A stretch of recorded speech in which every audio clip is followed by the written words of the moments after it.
உலகலாம் உணர்ந்து ஓதற்கு அரியவன், நிலவுலாவிய நீர்மலி வேணியன், அழகில் சோதியன், அம்பலத்தாடுவான் சிவபிரான். அந்த பெருமான் நினைப்பவர் மனம் கோயிலாய்க் கொண்டவன், வேண்டத்தக்கதை அறிபவன், வேண்ட முழுதும் தருபவன். சிவபெருமான் எளிதில் அருள் பொழிவதற்காக 2 வடிவங்களை எடுத்துக்கொண்டான். ஒரு வடிவம் ஞானாம்பிகை, இன்னொரு வடிவம் ஞான பண்டிதன். ஞானாம்பிகை என்பது அருள் வடிவான பராசக்தி, ஞான பண்டிதன் அருள் வடிவான முருகப்பெருமான். வந்த வினையும் வருகின்ற வல்வினையும் கந்தனென்று சொல்ல கலங்குமே, செந்தில் நகர் சேவகா என்று திருநீர் அணிவார்க்கு மேவ வாராதே வினை. முருகப்பெருமான் திருநாமத்தைச் சொன்னால் எல்லாவிதமான துன்பங்களும் மாறிப்போய்விடும். கந்தக் கடவுள் நம் சொந்த கடவுள். அவர் வரலாறு கூறுவது கந்த புராணம். இது நம்முடைய சொந்த புராணம். சங்க இலக்கியங்களில் 14 மேல்கணக்கு என்பார்கள். 14 மேல்கணக்கில் 10 பாட்டும் 8 தொகையும் வரும். 10 பாட்டில் முதலாவதாக வைக்கப்பட்ட நூல் முருகப்பெருமானை பற்றி நக்கீரர் பாடிய திருமுருகாற்றுப்படை. நமசிவய என்பது ஒரு மந்திரம், சிவய நம என்பது ஒரு மந்திரம், சரவணபவ என்பது ஒரு மந்திரம். அவை இரண்டும் 5 எழுத்து மந்திரங்கள், இது 6 எழுத்து மந்திரம். நமசிவய என்பது ஸ்தூல பஞ்சாட்சரம். அடிக்கடி அந்த வார்த்தையை சொன்னால் இக சௌபாக்கியங்கள் கிடைக்கும். குழந்தை குட்டி, பொண்டாட்டி, பொன்னாட, பதவி, புகழ், பெருமை இதெல்லாம் கிடைக்கும். சிவாய நம என்பது சூட்சுமமான பஞ்சாட்சரம். அதை சொன்னால் சிவபெருமானே கிடைப்பார். அதனால் தான் மாணிக்கவாசக பெருந்தகை பல இடங்களில் திருவாசகத்தில் நமசிவய என்று சொன்னவர் ஒரே ஒரு இடத்தில் மட்டும் சிவாய நம எனப் பெற்றேன் என்று குருநாதன்பால் தான் பெற்ற மந்திரத்தை சிவாய நம என்று குறிப்பிட்டு பேசுவார்.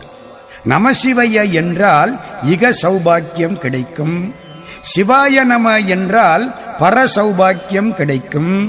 இரண்டும் கிடைக்க வேண்டுமானால் சரவணபவ என்ற 6 எழுத்து மந்திரத்தை சொல்ல வேண்டும்.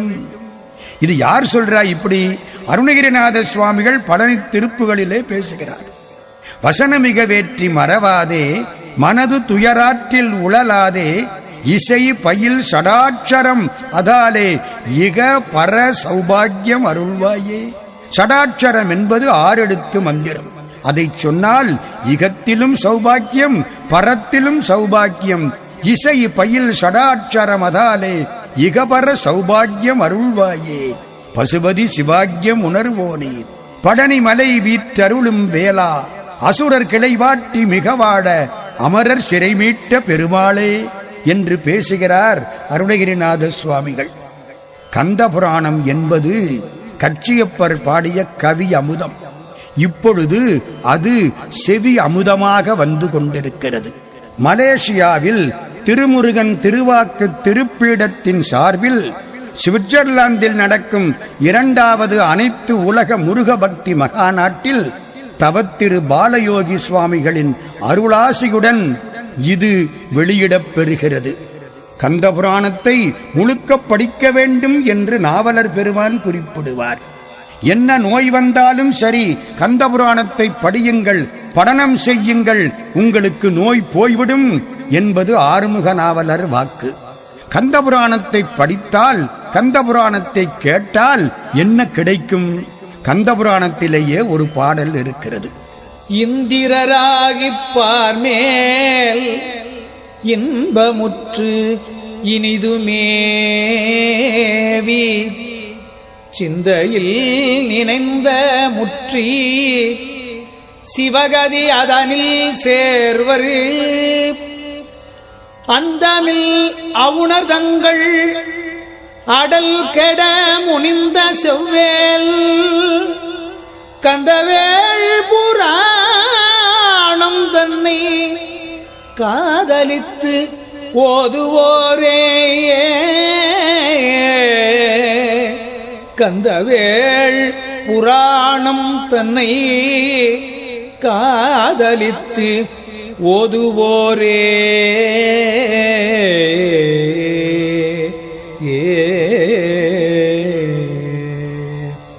கந்தவேள் புராணத்தை யாரெல்லாம் காதலோடு சொல்கின்றார்களோ அவர்கள் இந்திரராவார்கள், பாரில் இன்பமுற்றிருப்பார்கள், சிந்தையில் எண்ணியவற்றையெல்லாம் பெறுவார்கள், சிவபெருமானுடைய கதியையே சேர்வார்கள் என்பது கச்சியப்ப சிவாச்சாரியார் பாடிய கந்தபுராணம். 3 அசுரர்கள் போரிட்டார்கள் முருகனோடு. ஒருவன் சூரபன்மன், இன்னொருவன் அவன் தம்பி சிங்கமுகன், 3ஆமவன் தாருகாசுரன். இந்த 3 பேரும் முருகப்பெருமானோடு போரிட்டார்கள். முருகப்பெருமான் 3 பேரையும் திருத்தி அமைத்தார். பகைவனை திருத்திய பரமன் முருகப்பெருமான். சூரன் மயிலும் சேவலுமாக மாறி முருகனுக்கு வாகனமும் கொடியுமானான். சிங்கமுகன் அம்பிகைக்கு வாகனமானான். தாருகாசுரன் ஐயனாருக்கு வாகனம் ஆனான். முருகவேள் எல்லோருக்கும் அருள் செய்கிறார். விதியின் பெருமையை கூறுவது சிலப்பதிகாரம், பெண்ணாசையின் தீமையை காட்டுவது ராமாயணம், மண்ணாசையின் தீமையை காட்டுவது மகாபாரதம், வாய்மையின் பெருமையை பேசுவது அரிச்சந்திர புராணம். அப்போ கந்தபுராணம் நன்றி மறவாமையை சுட்டி காட்டுவது கந்தபுராணம். சிவபெருமான் சூரனுக்கு நிறைய வரங்களை கொடுத்தார். 1008 அண்டங்களையும் 108 யுகங்கள் ஆளக்கூடிய ஆட்சியை கொடுத்தார். வஜ்ரமான உடம்பை கொடுத்தார். அடியாத இந்திரஞால தேரை கொடுத்தார். எல்லாம் கொடுத்தவர் சிவபெருமான், பெற்றுக்கொண்டவன் சூரன். சிவபெருமானுடைய பிள்ளை முருகப்பெருமான் வரும்பொழுது அந்த முருகனை பார்த்து இவன் பல்முளைக்காத பாலகன் என்று சண்டைக்கு நிற்கிறான். நன்றி மறந்து விட்டான். இந்த நன்றியை மறந்தால் வாழ்க்கை கெட்டுப்போய்விடும் என்று காட்டுவதுதான் கந்தபுராணம். ஒன்றொரு பயன்தனை உதவினோர் மனம் கன்றிட ஒருவினை கருதி செய்வரேல் புந்தொழில் அவர்க்கு முன் புரிந்த நன்றியே கொன்றிடும் அல்லது கூற்றும் வேண்டுமோ. இதுதான் கச்சியப்ப சிவாச்சாரியாருடைய வாக்கு. எனவே நன்றி மறக்கக்கூடாது என்று பேசுவது கந்தபுராணம். கந்தபுராணத்தை பாடியவர் கச்சியப்ப சிவாச்சாரியார். ஆரம்பத்திலே வட நூலிலே கந்தபுராணம் பேசப்பட்டது. நைமிசாரண்யத்திலே முனிவர்களெல்லாம் கூடி நின்றார்கள். நைமிசாரண்யம் என்பது காசியில இருந்து 250 கிலோமீட்டர் போனால் லக்னவ் தாண்டி உள்ள ஒரு காடு. நைமிசாரண்யத்திலே தர்பை சக்கரம் நின்ற இடத்திலே பிரம்மாவினுடைய திருவருட்கருணையினாலே முனிவர்களெல்லாம் சேர்ந்து யாகம் பண்ணினார்கள். அதிலே ஒரு முனிவர் சூத முனிவர், வியாசருடைய மாணவர். அவரிடத்திலே போய் எல்லோரும் முருகப்பெருமான் பெருமையை கேட்டார்கள். அவர் கந்தபுராணத்தை சொன்னார். புதுமையில் ஊர் பரன் புராணத்து உற்றிடா கதை இலை அன்னது கணிதம் இன்றரோ என்று சான்றோர்கள் போற்றுகிறார்கள். புராணம்னு சொன்னா பழமையின் அர்த்தம். இந்த வைரம் பார்க்கிறவங்க ஒரு கண்ணாடி மாதிரி ஒண்ணு வச்சிருப்பாங்க. அது ஒரு பூத கண்ணாடி. நுண்ணிய வடிவத்தை பெருக்கி காட்டும், சின்ன வைரத்தை பெருசாக காட்டும். பூத கண்ணாடி நுண்ணிய வடிவத்தை பெருக்கி காட்டுவது போலே புராணம் வேத கருத்துக்களை பெருக்கி காட்டும். வேதம் என்பது அறிவு நூல். அறிவு நூல் கட்டாயம் படிக்க வேண்டும். அறிவால் அறிந்தும் இருதாள் இறைஞ்சும் அடியார் இடைஞ்சல் களைவோனே என்பது திருச்செந்தூர் திருப்புகழ். சூத முனிவர் பல புராணங்களை சொன்னார். மொத்தம் 18 புராணங்கள். சிவபுராணங்கள் 10, திருமால் புராணங்கள் 4, பிரம்மா புராணங்கள் 2, அக்னி புராணம் 1, சூரிய புராணம் 1. ஆக 18 புராணங்கள். சிவபுராணங்கள் 10. அதில் சிறந்தது கந்த புராணம். இந்த 18 புராணமும் சேர்த்தாலே மொத்த 4 லட்சம் கிரந்தங்கள். கந்த புராணம் மட்டும் 1 லட்சம் கிரந்தம், கிட்டத்தட்ட 4 ஒரு பங்கு. கந்த புராணத்திலே 6 பிரிவுகள். சனற்குமார சங்கீதை, சூத சங்கீதை, பிரம்ம சங்கீதை, விஷ்ணு சங்கீதை, சங்கர சங்கீதை, சூர சங்கீதை என்று 6 பிரிவுகள். இந்த சங்கர சங்கீதையில் 12 கண்டங்கள். அதிலே மிகச் சிறப்பானது சிவரகசிய கண்டம். இந்த சிவரகசிய கண்டத்தில் 7 காண்டங்கள். பெரும் பிரிவுக்கு கண்டம்னு பேரு, சிறு பிரிவுக்கு காண்டம்னு பேரு. சிவரகசிய கண்டத்தில் 7 காண்டங்கள். சம்பவ காண்டம், அசுர காண்டம், மகேந்திர காண்டம், யுத்த காண்டம், தேவ காண்டம், தட்ச காண்டம், உபதேச காண்டம் அப்படின்னு 7 காண்டங்கள். இதுல முதல் 6 மட்டும் கச்சியப்ப சிவாச்சாரியார் கந்தபுராணமாக பாடினார். அதாவது சம்பவ காண்டம், அசுர காண்டம், மகேந்திர காண்டம், யுத்த காண்டம், தேவ காண்டம், தட்ச காண்டம், இந்த 6ஐயும் கச்சியப்ப சிவாச்சாரியார் கந்தனுடைய புகழை காட்டக்கூடிய நூலாகச் செய்தார். 10,345 பாடல்கள். கந்தபுராணம் 10,345 பாடல்கள். இந்த 7வது காண்டம் உபதேச காண்டம். அதை உகநேரியப்ப முதலியார் என்பவர் 4,347 பாடல்களில் ஒரு நூலாக மாற்றினார். கந்தபுராணத்துக்கு புராண நாயகம்னு பேர். சைவத்திலே 3 புராணங்கள் ரொம்ப சிறப்பானவை. சிவபெருமானுடைய வலது கண் சூரியன், பெரிய புராணம் பலக்கண். சிவபெருமானுடைய இடது கண் சந்திரன், திருவிளையாடல் புராணம் இடது கண். சிவபெருமானுடைய நெற்றிக் கண் ஞான அக்னி. கந்தபுராணம் சிவபெருமானுடைய நெற்றிக் கண்ணாக திகழக்கூடியது. கந்தன்னா என்ன அர்த்தம்? ஸ்கந்தஸ்ய கீர்த்திம் அதுலாம் கலி கல்மஷ நாசினீம் என்பது வியாச பாரதம். கந்தன் புகழ்தான் கலியுகத்தில் வரக்கூடிய பாவங்களை எல்லாம் போக்க வல்லது என்று வியாச பெருமான் கூறுகிறார். கந்தன்ன பொருள் என்ன தெரியுமா? பகைவர்களுடைய வல்லமையை வற்றச் செய்பவன் ஒரு அர்த்தம். எத்தனை பகைவர் வந்தாலும் சரி, அவர்கள் ஆற்றலை வற்றச் செய்பவன். 2வது, 6 திருமேனிகள் ஒன்றாக சேர்க்கப்பட்டதால் உண்டானவன் கந்தன். கையால் எடுத்தணைத்து கந்தன் என பேர் புனைந்து மெய்யாரும் ஒன்றாக மேவுவித்து என்பது கந்தர் கலிவெண்பா. 6 திருமேனிகள் சேர்ந்தது கந்தன். 3வது, ஆன்மாக்களுக்கு பற்றுக்கோடாயிருப்பவன் கந்தன். கந்துன்னா கட்டுத்தறி, பற்றுக்கோடு. தொல்காப்பியத்திலே கந்தளி என்று பேசுவார்கள். ஆன்மாக்களுக்குரிய பற்றுக்கோடாக இருப்பவன் முருகப்பெருமான். அவனுக்கு கந்தன்னு பேரு. அதனாலதான் நூல்கள் கந்தர் அனுபூதி, கந்தர் அலங்காரம், கந்தர் கலிவெண்பா, கந்தர் சஷ்டி கவசம், கந்த புராணம், கந்தர் அந்தாதி இப்படின்னு பெரும்பகுதி நூற்கள் கந்தன் பெயரை வைத்தே வரும். பாடியவர் கச்சியப்ப சிவாச்சாரியார். வைணவ காஞ்சி, சைவ காஞ்சி, ஜைன காஞ்சி, பௌத்த காஞ்சி, 20ஆம் நூற்றாண்டில் பகுத்தறிவு காஞ்சி என்று எல்லோருக்கும் இடம் கொடுத்தது காஞ்சி மாநகரம்.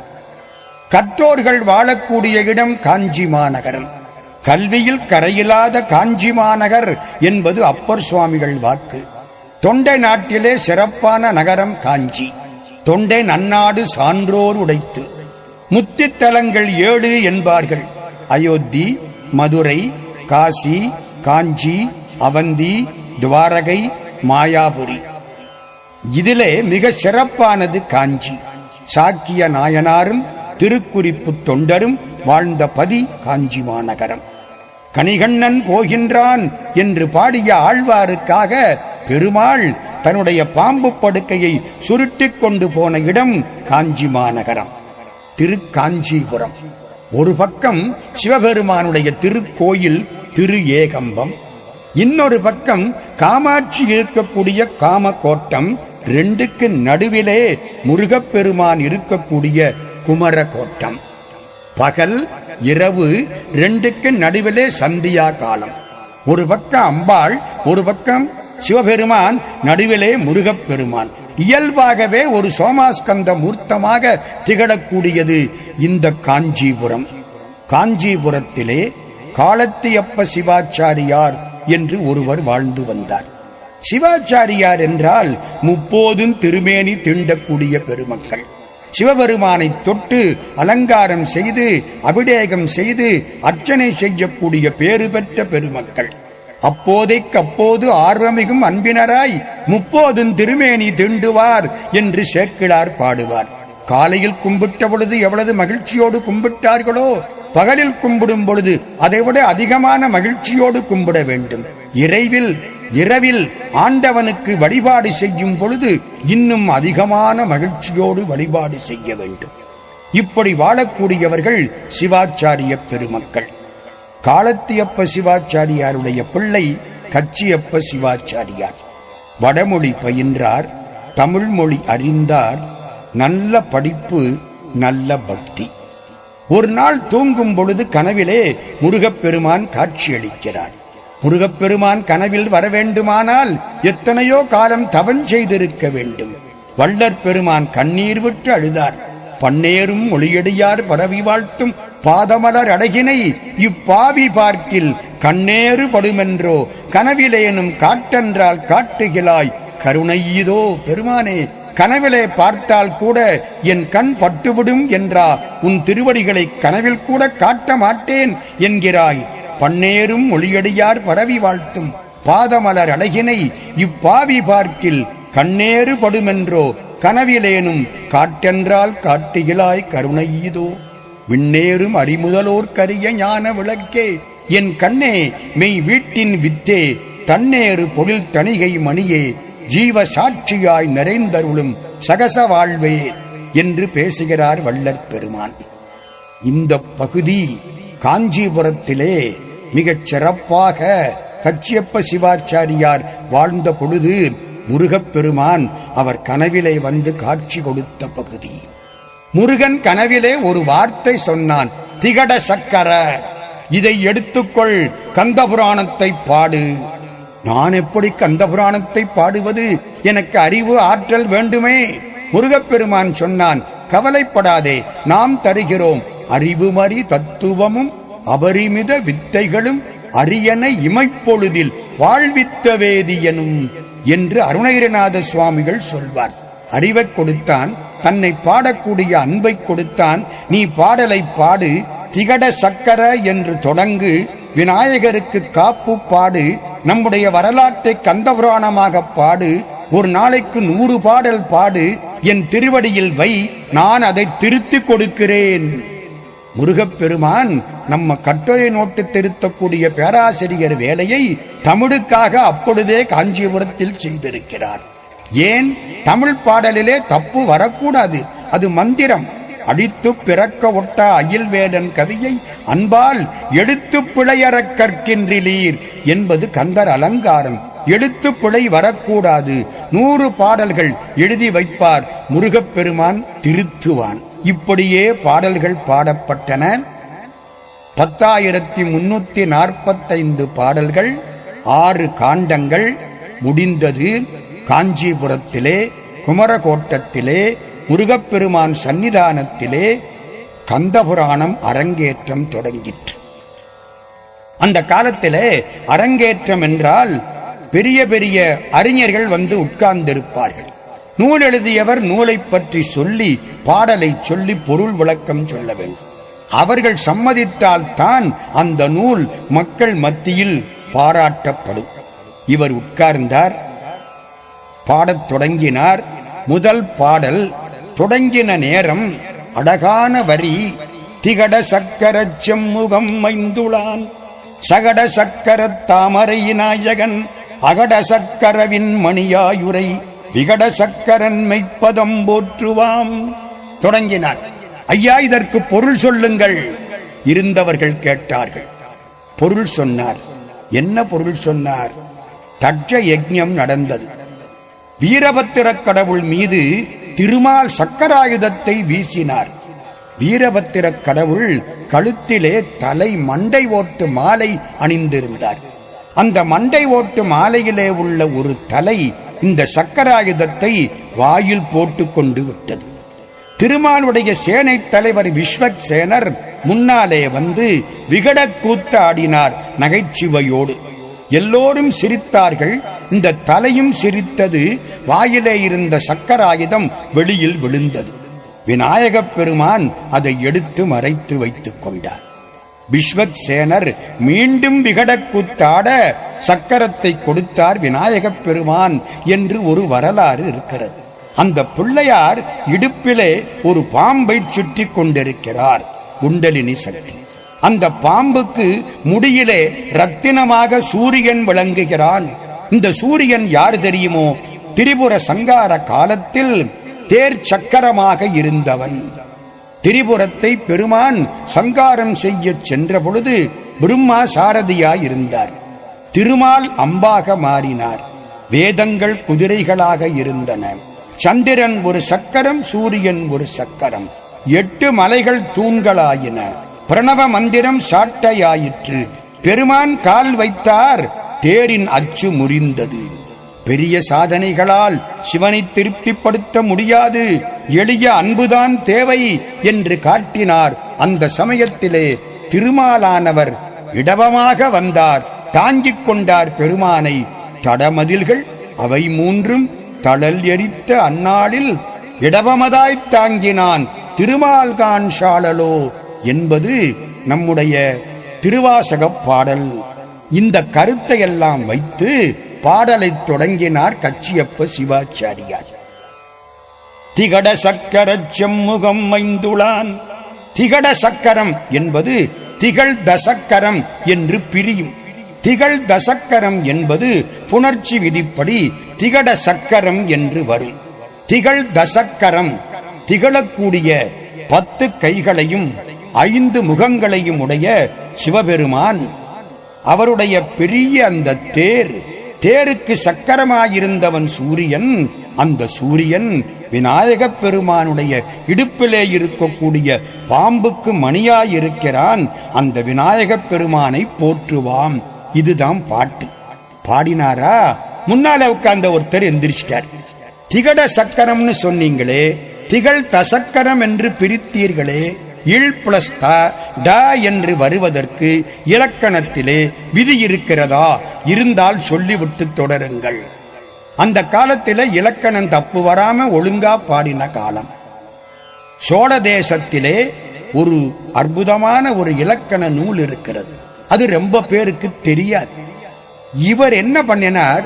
திகட சக்கரம் என்பது முருகப்பெருமான் கொடுத்த வரி, நான் சொல்லல.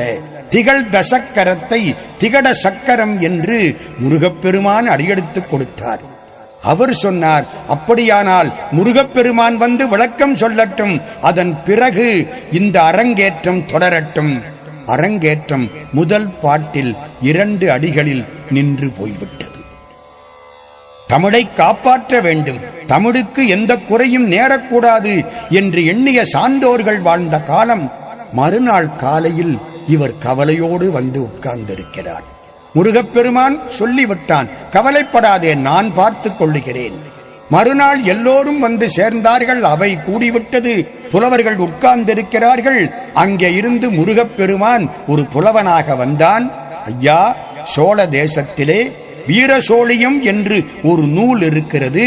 அதிலே சந்தி படலம் 18ஆம் செய்யுள். அதை எடுத்து பாருங்கள்.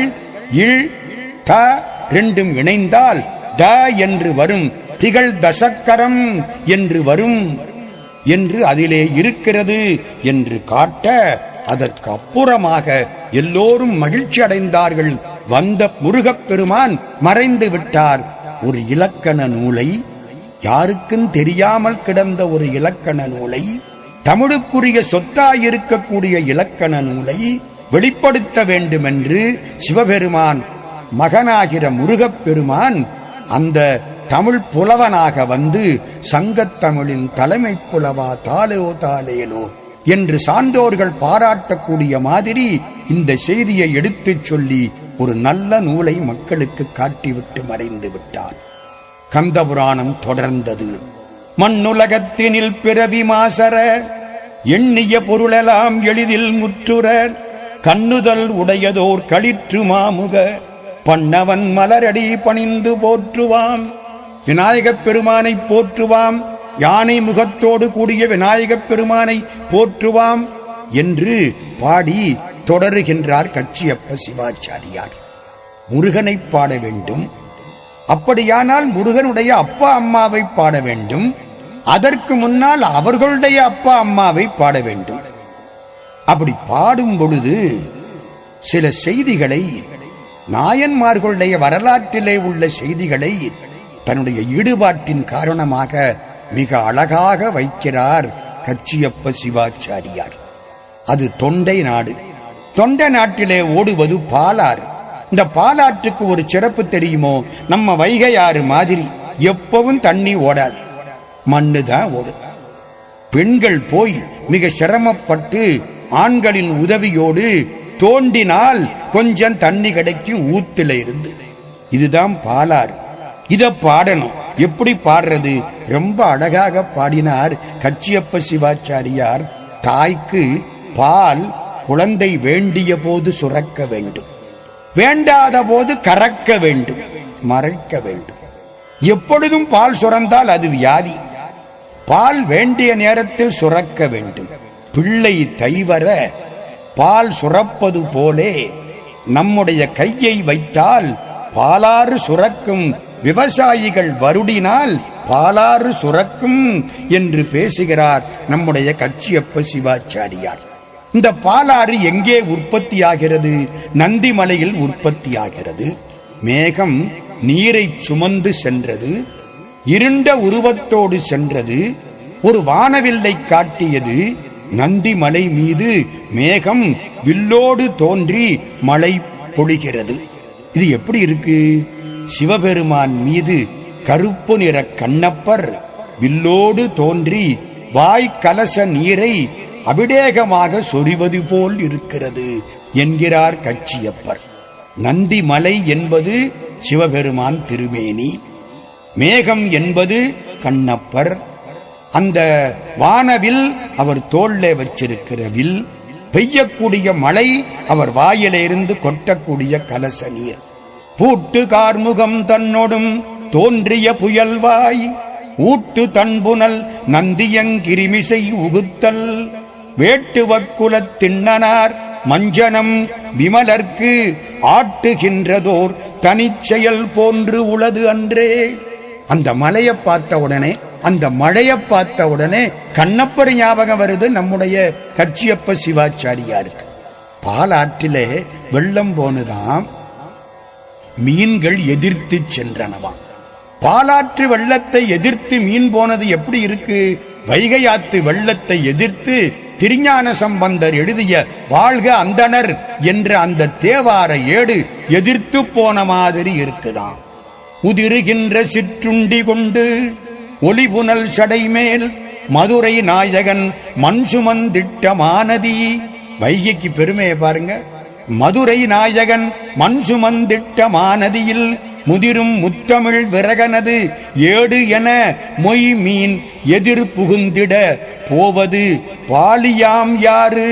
அந்த பாலாற்றிலே மீன்கள் எதிர்த்து போவது வைகையிலே திருஞான சம்பந்த பிள்ளையாருடைய ஏடு எதிர்த்து போவது போல் இருந்தது. தண்ணீரில் குவளை மலர்கள் பூத்தன. தண்ணீரில் குவளை மலர் எப்படி பூத்தது? அது எப்படி இருக்கிறது தெரியுமா? திருவாரூரிலே நமினந்தி அடிகள் தண்ணீரை ஊத்தி விளக்கரிச்சார்ல, அது மாதிரி இருக்கான். பாட்டியல் அடிமுதல் பதும கோயிலில் நாட்டிய நிமலன் முன் நந்தி நீரிடை மாட்டிய பல்பெருஞ்சுடரை மானுமால் கோட்டுயர் தடந்தொரும் குவளை பூத்தவே. இப்படியே பாடக்கூடியவர் கச்சியப்ப சிவாச்சாரியார். எதை பார்த்தாலும் அடியார்களுடைய முகம்தான் அவருக்கு தெரியும். நமினந்தி அடிகள் தோன்றுவார், கண்ணப்பர் தோன்றுவார், ஞானசம்பந்தர் தோன்றுவார். இப்பொழுது சிவபெருமானை பாட வேண்டும், வம்சத்தை பாட வேண்டும். சிவபெருமானுக்கு அப்பா யாரு? அப்பா கிடையாது. தாயுமிலி தந்தையிலி தான் தனியன் காணேடி. அதனாலே சிவபெருமானுடைய அப்பா வரலாறு சொல்ல முடியாது. முருகனுடைய அப்பா சிவபெருமான், அவருக்கு அப்பா அம்மா கிடையாது. அப்ப எந்த வரலாற்றை சொல்லலாம்? பார்வதி அவள் வரலாற்றை சொல்லத் தொடங்குகிறார் கச்சியப்ப சிவாச்சாரியார். பிரம்மாவினுடைய கட்டை விரலில் தோன்றியவன் தட்சன். மூவரில் யார் பெரியவர்னு கேட்டானா. எந்த மூவரில் பிரம்மா விஷ்ணு ருத்ரன் என்ற 3 பேர் ஆக்கல் காத்தல் அழித்தல் செய்பவர்கள். இந்த மூவரில் யார் பெரியவர் என்று கேட்க பிரம்மா சொன்னாராம், சிவபெருமான் தான் பெரியவர். ஓம் நமசிவாய என்ற 5 எழுத்து மிகச் சிறப்பானது. ஓதிய எழுத்தாம் அஞ்சும், உருபிணி வரத்தாம் அஞ்சும். இதை கேட்டான் தட்சன். தவம் செய்தான். சிவபெருமானை நோக்கி தவம் செய்தான். பெருமான் தோன்றினார். வரம் கேட்டான். என்ன வரம் கேட்டான்? 2 வரம் கேட்டான். ஒன்று, அகில உலகமும் என்னை வணங்க வேண்டும். 2, சிவபெருமானாகிய தாங்கள் எனக்கு மருமகனாக வர வேண்டும். பெருமான் ஒப்புக்கொண்டார். அவர் கேட்டவர்களுக்கு கேட்டதை தரக்கூடிய பெருமான். வேண்டுவார் வேண்டுவதே ஈவான் கண்டாய் என்பார் அப்பர் சுவாமிகள். அது மாதிரி வரம் கொடுத்துட்டு சிவபெருமான் மறைஞ்சிட்டார். தட்சன் வேதவல்லியை மணந்து கொண்டான். வேதவல்லிக்கும் தட்சனுக்கும் 1000 ஆண் குழந்தைகள் பிறந்தன. 1000 பேரையும் உட்கார வச்சு தட்சன் உபதேசத்தை ஆரம்பிச்சான். என்ன உபதேசம் தெரியுமோ? சிவபெருமானை நோக்கி தவம் செய்யுங்கள், அவர் காட்சி கொடுப்பார். என்ன கேட்கணும் தெரியுமா? உலகங்களை எல்லாம் ஆளக்கூடிய வரத்தை கேளுங்கள் என்றான். எல்லோரும் உட்கார்ந்தார்கள். தவம் செய்ய தொடங்கினார்கள். நாரத முனிவர் வந்துட்டார். 1000 பேரையும் பார்த்தார். குழந்தைகளே, என்ன தவம் செய்கிறீர்கள்? சிவபெருமானை நோக்கி தவம் செய்கிறோம். எதற்காக? உலகத்தை எல்லாம் ஆளும் வரம் பெறுவதற்காக. வேண்டாம், உலக ஆட்சி என்பது நிலையானது அல்ல. எனவே சிவபெருமான் காட்சி கொடுத்தால் பிறவா வரத்தை வேண்டுங்கள், பிறவாமை வேண்டும் என்று கேளுங்கள் என்று நாரத முனிவர் மிக அழகாக சொல்லிவிட்டு போய்விட்டார். பிறவா வரம் ரொம்ப அவசியம். தேங்காய், பழம், கற்பூரம் எல்லாத்தையும் கோயிலுக்குள்ளே எடுத்துக்கிட்டு போறான். தேங்காயை திருப்பி கொண்டாராம், பழத்தை திருப்பி கொண்டாராம், கற்பூரத்தை திருப்பி கொண்டாரதில்லை. ஏன்? அது கோயிலுக்குள்ள ஆண்டவனோடு ஐக்கியமாகி விடுகிறது. அதனாலதான் கற்பூரம் ஏத்துற பொழுது கன்னத்தில் போட்டுக்கிறோம். கடவுளோடு ஒன்றி கரைய வேண்டும் என்று காட்டுவது கற்பூரம். எம்பெருமானே, இப்பிறவி ஆட்கொண்டு இனி பிறவாமல் உன்னோடு இணைத்துக்கொள் என்று 1000 பிள்ளைகளும் கேட்டார்கள். சிவபெருமான் காட்சி கொடுத்தார். கேட்டதை தந்தார். 1000 குழந்தைகளும் சிவபெருமானோடு 2 கலந்து விட்டார்கள். கோபம் வந்தது தட்சனுக்கு. அடுத்து 1000 ஆண் குழந்தைகளை பெற்றுக் கொண்டான். இந்த 1000 பேரையும் தவம் செய்ய சொன்னான். இப்பொழுதும் நாரதர் வந்தார். பழைய கதை மீண்டும் நடந்து விட்டது. இந்த 1000 பிள்ளைகளும் சிவபெருமானோடு 2 கலந்து விட்டார்கள். தட்சனுக்கு தாங்க முடியாத சினம். நாரதா, நீ கல்யாணம் இல்லாமல் அலைவாய் என்று சாபம் கொடுத்து விட்டார். நாரதருக்கு கல்யாணம் அதிலிருந்து கிடையாது. அதுக்கப்புறம் தட்சனுக்கு 50 பெண் குழந்தை பிறந்து 10 பெண்களை தர்மதேவதைக்கு கல்யாணம் பண்ணி கொடுத்தான். 27 பெண் குழந்தைகளை சந்திரனுக்கு கல்யாணம் பண்ணி கொடுத்தான். நம்ம நட்சத்திரங்கள் 27. 13 பெண் குழந்தைகளை காசிப முனிவருக்கு கல்யாணம் பண்ணி கொடுத்தான். ஆக கணக்கு சரியா போச்சு, 50 பெண் குழந்தை. சந்திரனுக்கு 27 மக்களை கல்யாணம் பண்ணி கொடுத்தான். சந்திரன் ரோகிணிபால் ரொம்ப பிரியமாக இருந்தான். மற்ற பெண் குழந்தைகள் 26 பேரும் அப்பாவிடத்திலே வந்து குற்றம் சொன்னார்கள். அப்பாவாகிற தட்சன் கொஞ்சம் முன்கோபி. கோபம் வந்தது. மருமகனுக்கு சாபம் தந்தான். இவன் தேய்ந்து அழிந்து போகட்டும். மருமகன் அழிந்து போனால் 27 பெண்களும் அல்லவா தாலி இழப்பார்கள் என்பது முன்கோபத்தினாலே அவனுக்கு தட்டுப்படவில்லை. அதனாலேதான் கோபம் சண்டாளம் என்றார்கள் சான்றோர்கள். அச்சத்தை வேட்கைதனை அடித்து விட்டால் அப்போது சாவும் அங்கே அழிந்து போகும். மிச்சத்தை பின் சொல்வேன், சினத்தை முன்னே வென்றிடுவாய், மேதினியில் மரணமில்லை என்பது பாரதி வாக்கு. அச்சம் இருக்கக்கூடாது, சினம் இருக்கக்கூடாது. இவன் சினத்தினாலே சாபம் கொடுத்தான். சந்திரன் தேய்ந்து போகத் தொடங்கினான். குறைந்து குறைந்து குறைந்து போகிறான். கடைசி நேரம், அழியக்கூடிய சமயம். எல்லோரும் சொன்னார்கள், சிவபெருமான் காலில் விழுந்து வணங்கு, காப்பாற்றக்கூடியவர் சிவபெருமான் மட்டுமே. சிவனடியில் விழுந்தான். காலில் விழுந்தவனை எடுத்து சிவபெருமான் தலையில் வைத்துக் கொண்டார். அவன் வளரத் தொடங்கினான். தேய்வதும் வளர்வதுமாக நீ இருப்பாய்.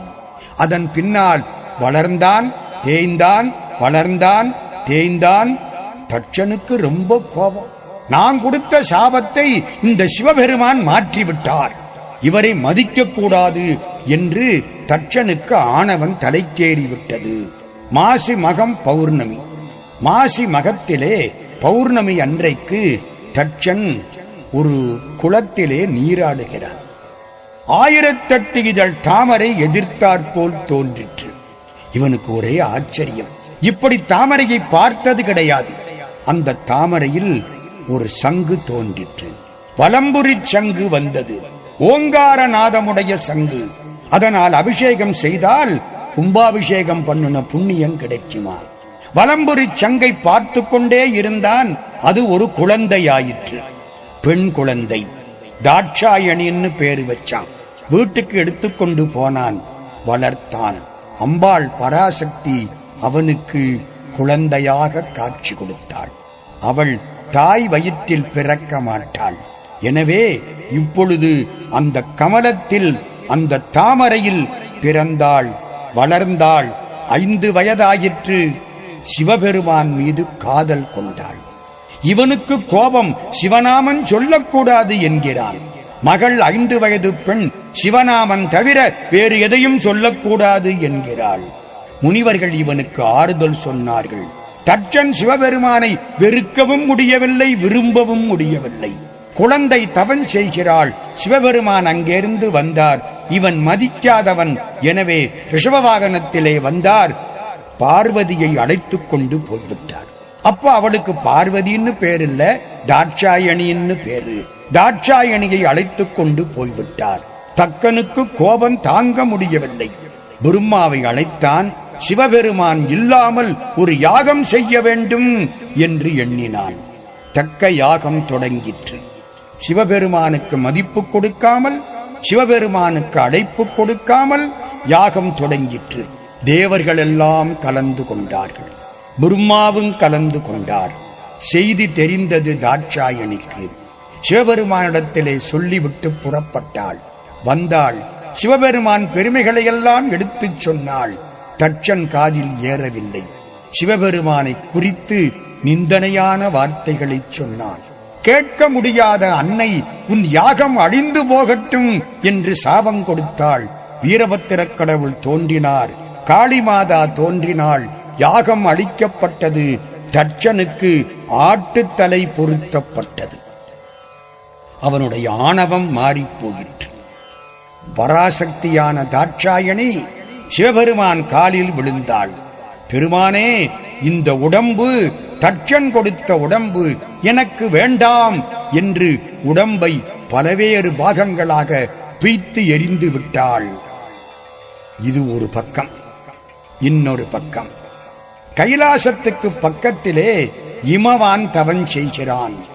இமவான் இமயமலை அரசன். எதற்கு தவன் செய்கிறான்?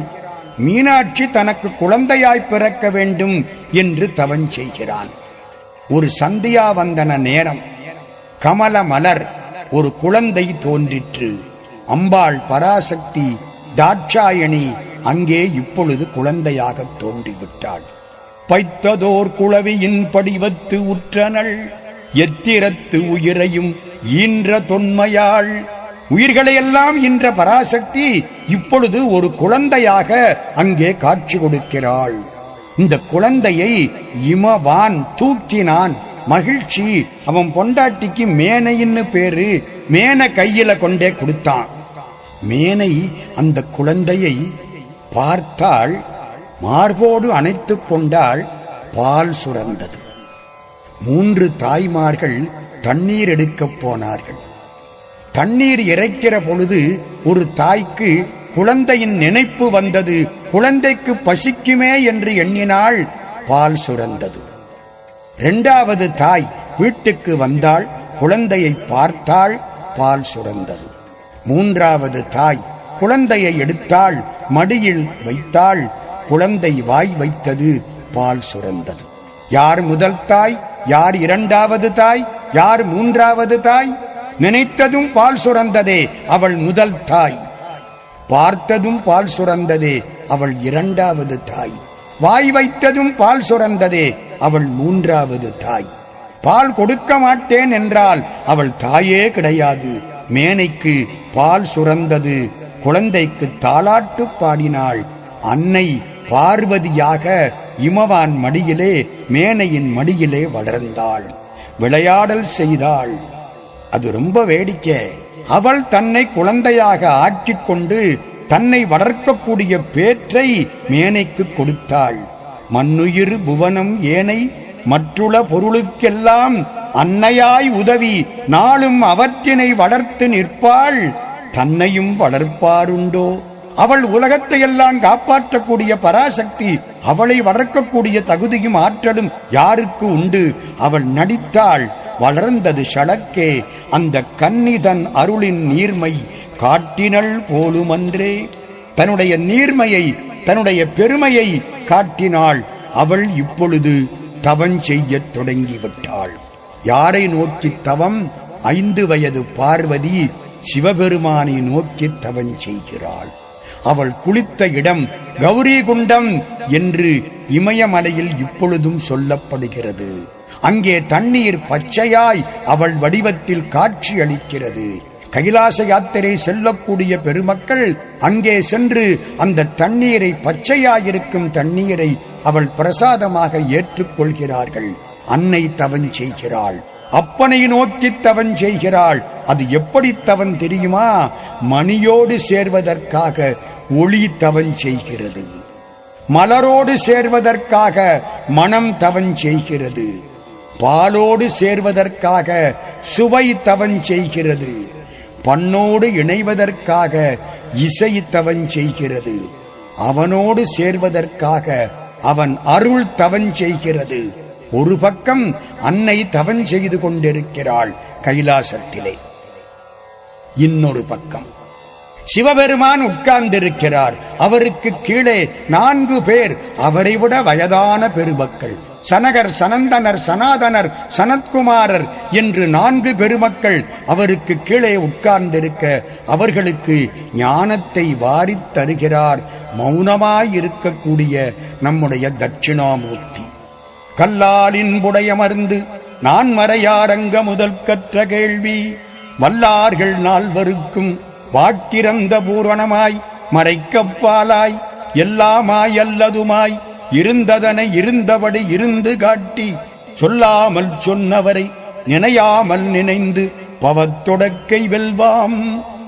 4 பேருக்கு ஞானத்தை உபதேசம் பண்ணினார். அது என்ன ஞானம்? இந்த கையினால அப்படி காமிச்சார். எப்படி காமிச்சார்? இந்த சுட்டு விரல், கட்ட விரல் 2 சேர்ந்திருக்கும், மற்ற 3 விரல் நிமிர்ந்து இருக்கும். சின்முத்திரைன்னு இதுக்கு பேரு. சபரிமலையிலே ஐயப்பன் இப்படித்தான் உட்கார்ந்திருப்பார். தட்சிணாமூர்த்தி சின்முத்திரையோடு உட்கார்ந்திருப்பார். சின்முத்திரைக்கு அர்த்தம் என்ன? சுட்டு விரல் ஆன்மா, கட்ட விரல் சிவபெருமான். மற்ற 3 விரல் நீண்டிருக்கக்கூடிய அந்த பாம்பு விரல் ஆணவம், அடுத்தாப்புல இருக்கிற மோதிர விரல் கண்மம், அதுக்கு அடுத்தாப்புல இருக்கிற அந்த சுண்டு விரல் மாயை. ஆணவம், கண்மம், மாயை இவற்றோடு இயல்பாகவே சேர்ந்திருக்கக்கூடிய அந்த சுட்டு விரல் இப்பொழுது அந்த 3ஐயும் விட்டு பணிந்து சிறந்து அறிந்து பக்தியினாலே தலை குனிந்து சிவத்தோடு 2 கலக்கிறது. ஆணவ கண்மம் மாயையை விட்டு ஆன்மா ஆண்டவனோடு இணைகிறது என்பதை காட்டுவதுதான் சின்முத்திரை. இந்த சின்முத்திரையோடு எம்பெருமான் காட்சி கொடுக்கிறார்.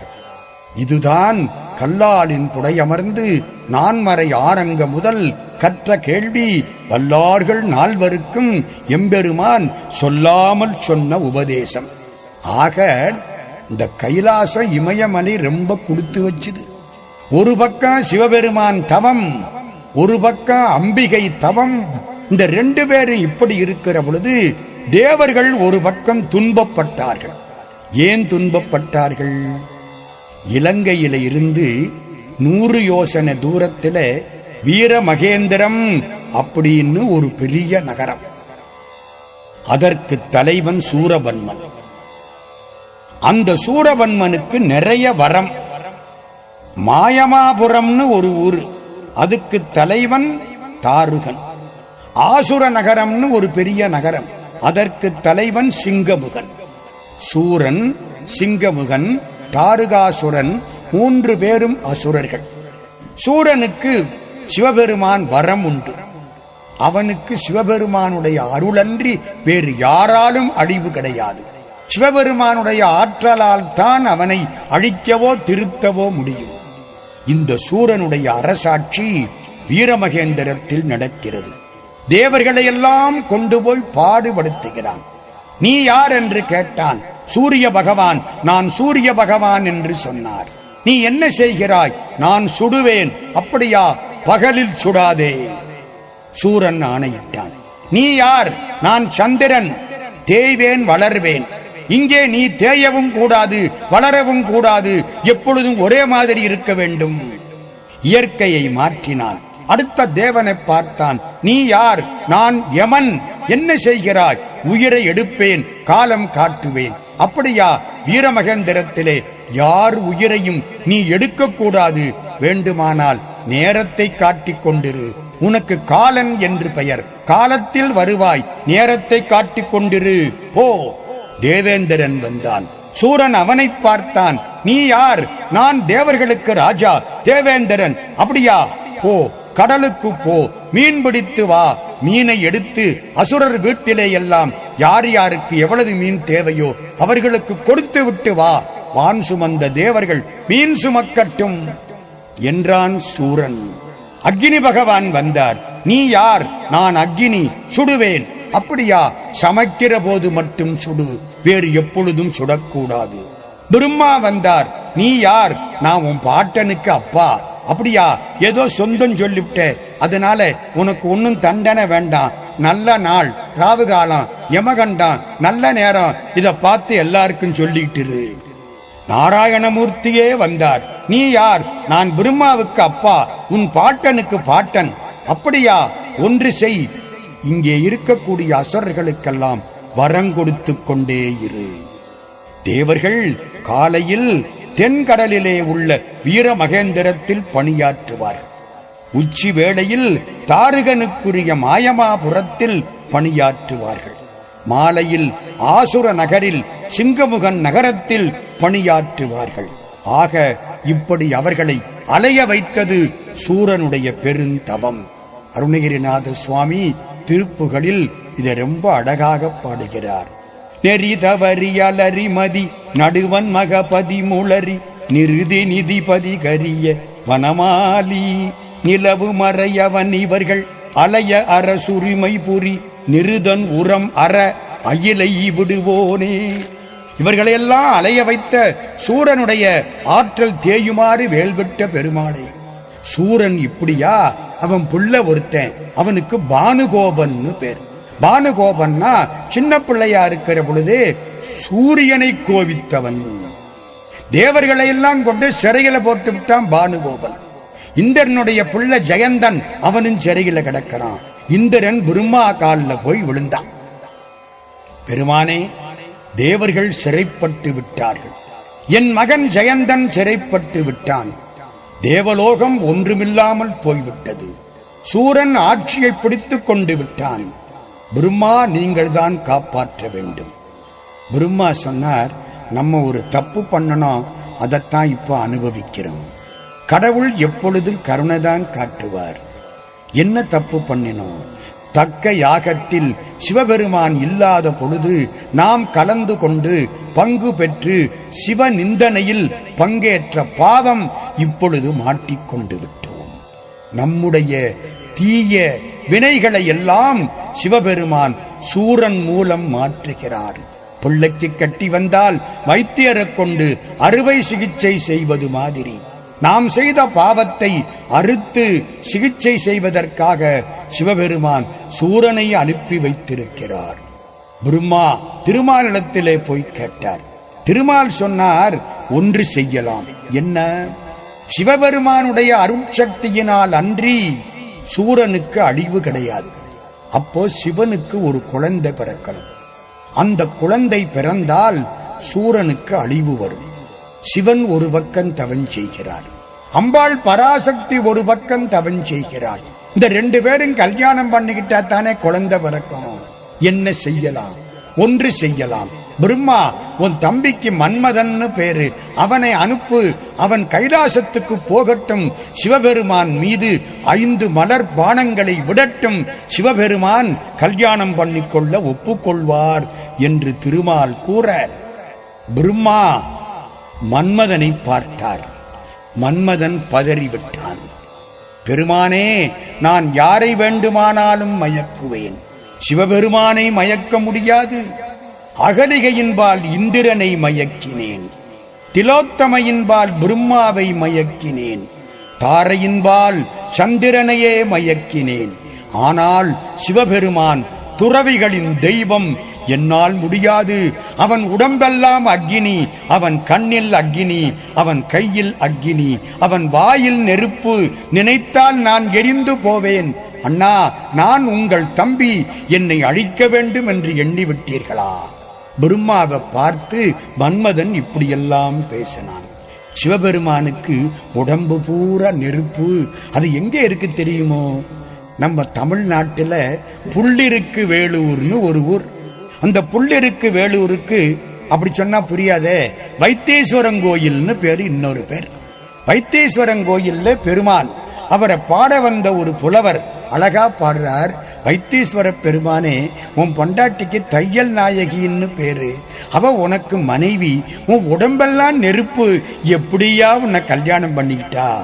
தீத்தான் உன் கையிலே, உன் கையில நெருப்பு, தீத்தான் உன் கண்ணிலே, உன் கண்ணில தீ, தீத்தானும் உந்தன் திருவாயில், உன் வாயிலே நெருப்பு.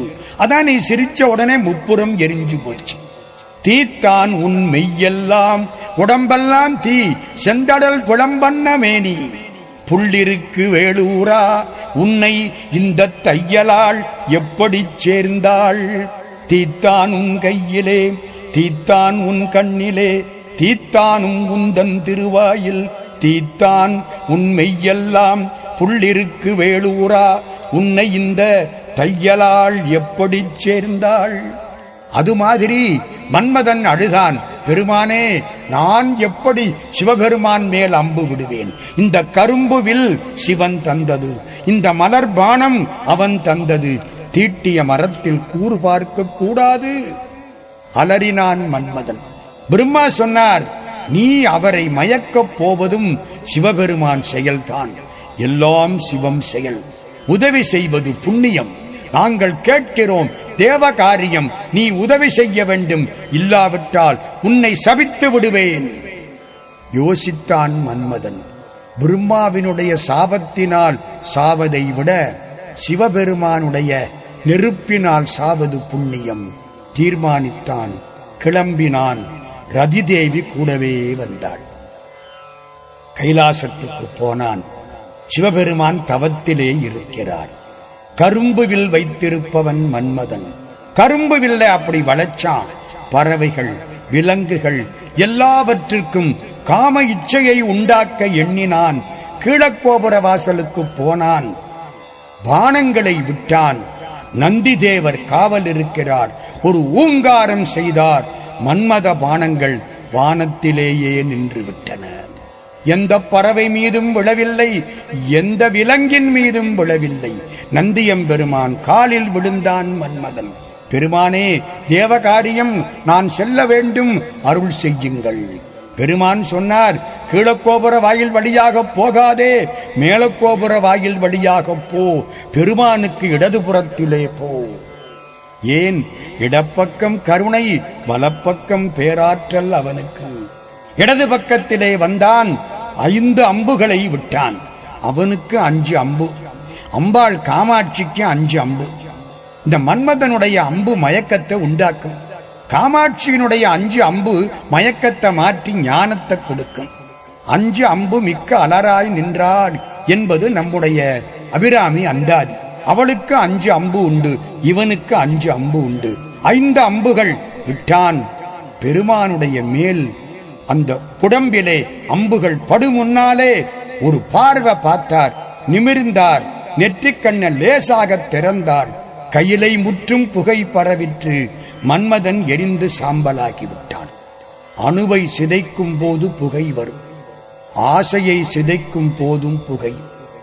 அணுவை விட இந்த ஆசை மிக பொல்லாது. அந்த புகை வந்தது. ரதி அழுதாள், பெருமானே இப்படி ஆகிவிட்டது, செம்பதுமத் திருக்குமரா, திருமால் மைந்தா, இப்படி ஆகிவிட்டாயே என்று ரதி தேவி அழுதாள். சிவபெருமான் மீண்டும் தியானத்தில் ஆழ்ந்து விட்டார். தேவர்கள் பார்த்தார்கள், என்ன செய்வது? பெருமானே, நீதான் காப்பாற்ற வேண்டும், எப்படி செய்வது? வந்தார்கள், பெருமானுடைய திருவடியில் விழுந்தார்கள். இவனிடத்திலே சரணாகதி அடைந்தால் தவிர வேறொன்றும் செய்ய முடியாது. பிரார்த்தித்தார்கள், பெருமானே, ஒரு காலத்திலே நஞ்சை அருந்தினாய் எங்களுக்காக, கங்கையை தாங்கினாய் எங்களுக்காக, இப்பொழுது காப்பாற்ற வேண்டும் பெருமானே. நஞ்சருந்தியும் நதியினைச் சூடியும் நடுநெற்றி துஞ்சும் வெங்கனல் பறித்தும் வெவ்வலியரை தொலைத்திட்டும் அஞ்சலென்று முன் காத்தனை. இதுவரை எங்களை காப்பாற்றியவன் நீ, இன்றெமக்கு அருளாயேல் தஞ்சம் ஆருளார் தாதையே அல்லது தனையர்க்கே. அப்பாவத் தவிர பிள்ளைகளுக்கு அருள் செய்ய யார் இருக்கிறார்கள்? பெருமானே, நீங்கள் அருள் புரிய வேண்டும். என்ன செய்ய வேண்டும்? பார்வதியை கல்யாணம் செய்து கொள். சரி, செய்கிறோம், உம் துயர் களைகிறோம். தட்சிணாமூர்த்தி எழுந்தார். பராசக்தியாகிற பார்வதி தவம் செய்து கொண்டிருக்கிறார். இவர் ஒரு கிளவேதியராக போய் காட்சி கொடுத்தார். வயதானவர். எவ்வளவு வயசு? ஒரு 5 கோடி வயசு இருக்கும். மொய்த்து வளர் பேரழகு மூத்த வடிவேயோ, அத்தகைய மூப்பெனும் அதன் வடிவமேயோ என்று சேக்கிழார் பாடுவார் அல்லவா? அது மாதிரி ஒரு கிளவேதியராக சிவபெருமான் போய் பார்வதிங்கிற அந்த சின்ன பொண்ணுக்கு முன்னால போய் நிற்கிறார். அம்மா, என்ன செய்கிறாய்? தவம் செய்கிறேன். யாரை குறித்து தவம் செய்கிறாய்? அவள் சொல்லவில்லை. ஏன் சொல்லவில்லை? அப்படி திரும்பினாள். பக்கத்திலே தோழி நின்றாள். தோழி சொன்னாள், சிவபெருமானை குறித்து தவம் செய்கிறாள். ஏன் அம்பாள் சொல்லவில்லை? கணவன் பெயரை மனைவி சொல்லும் பழக்கமில்லை.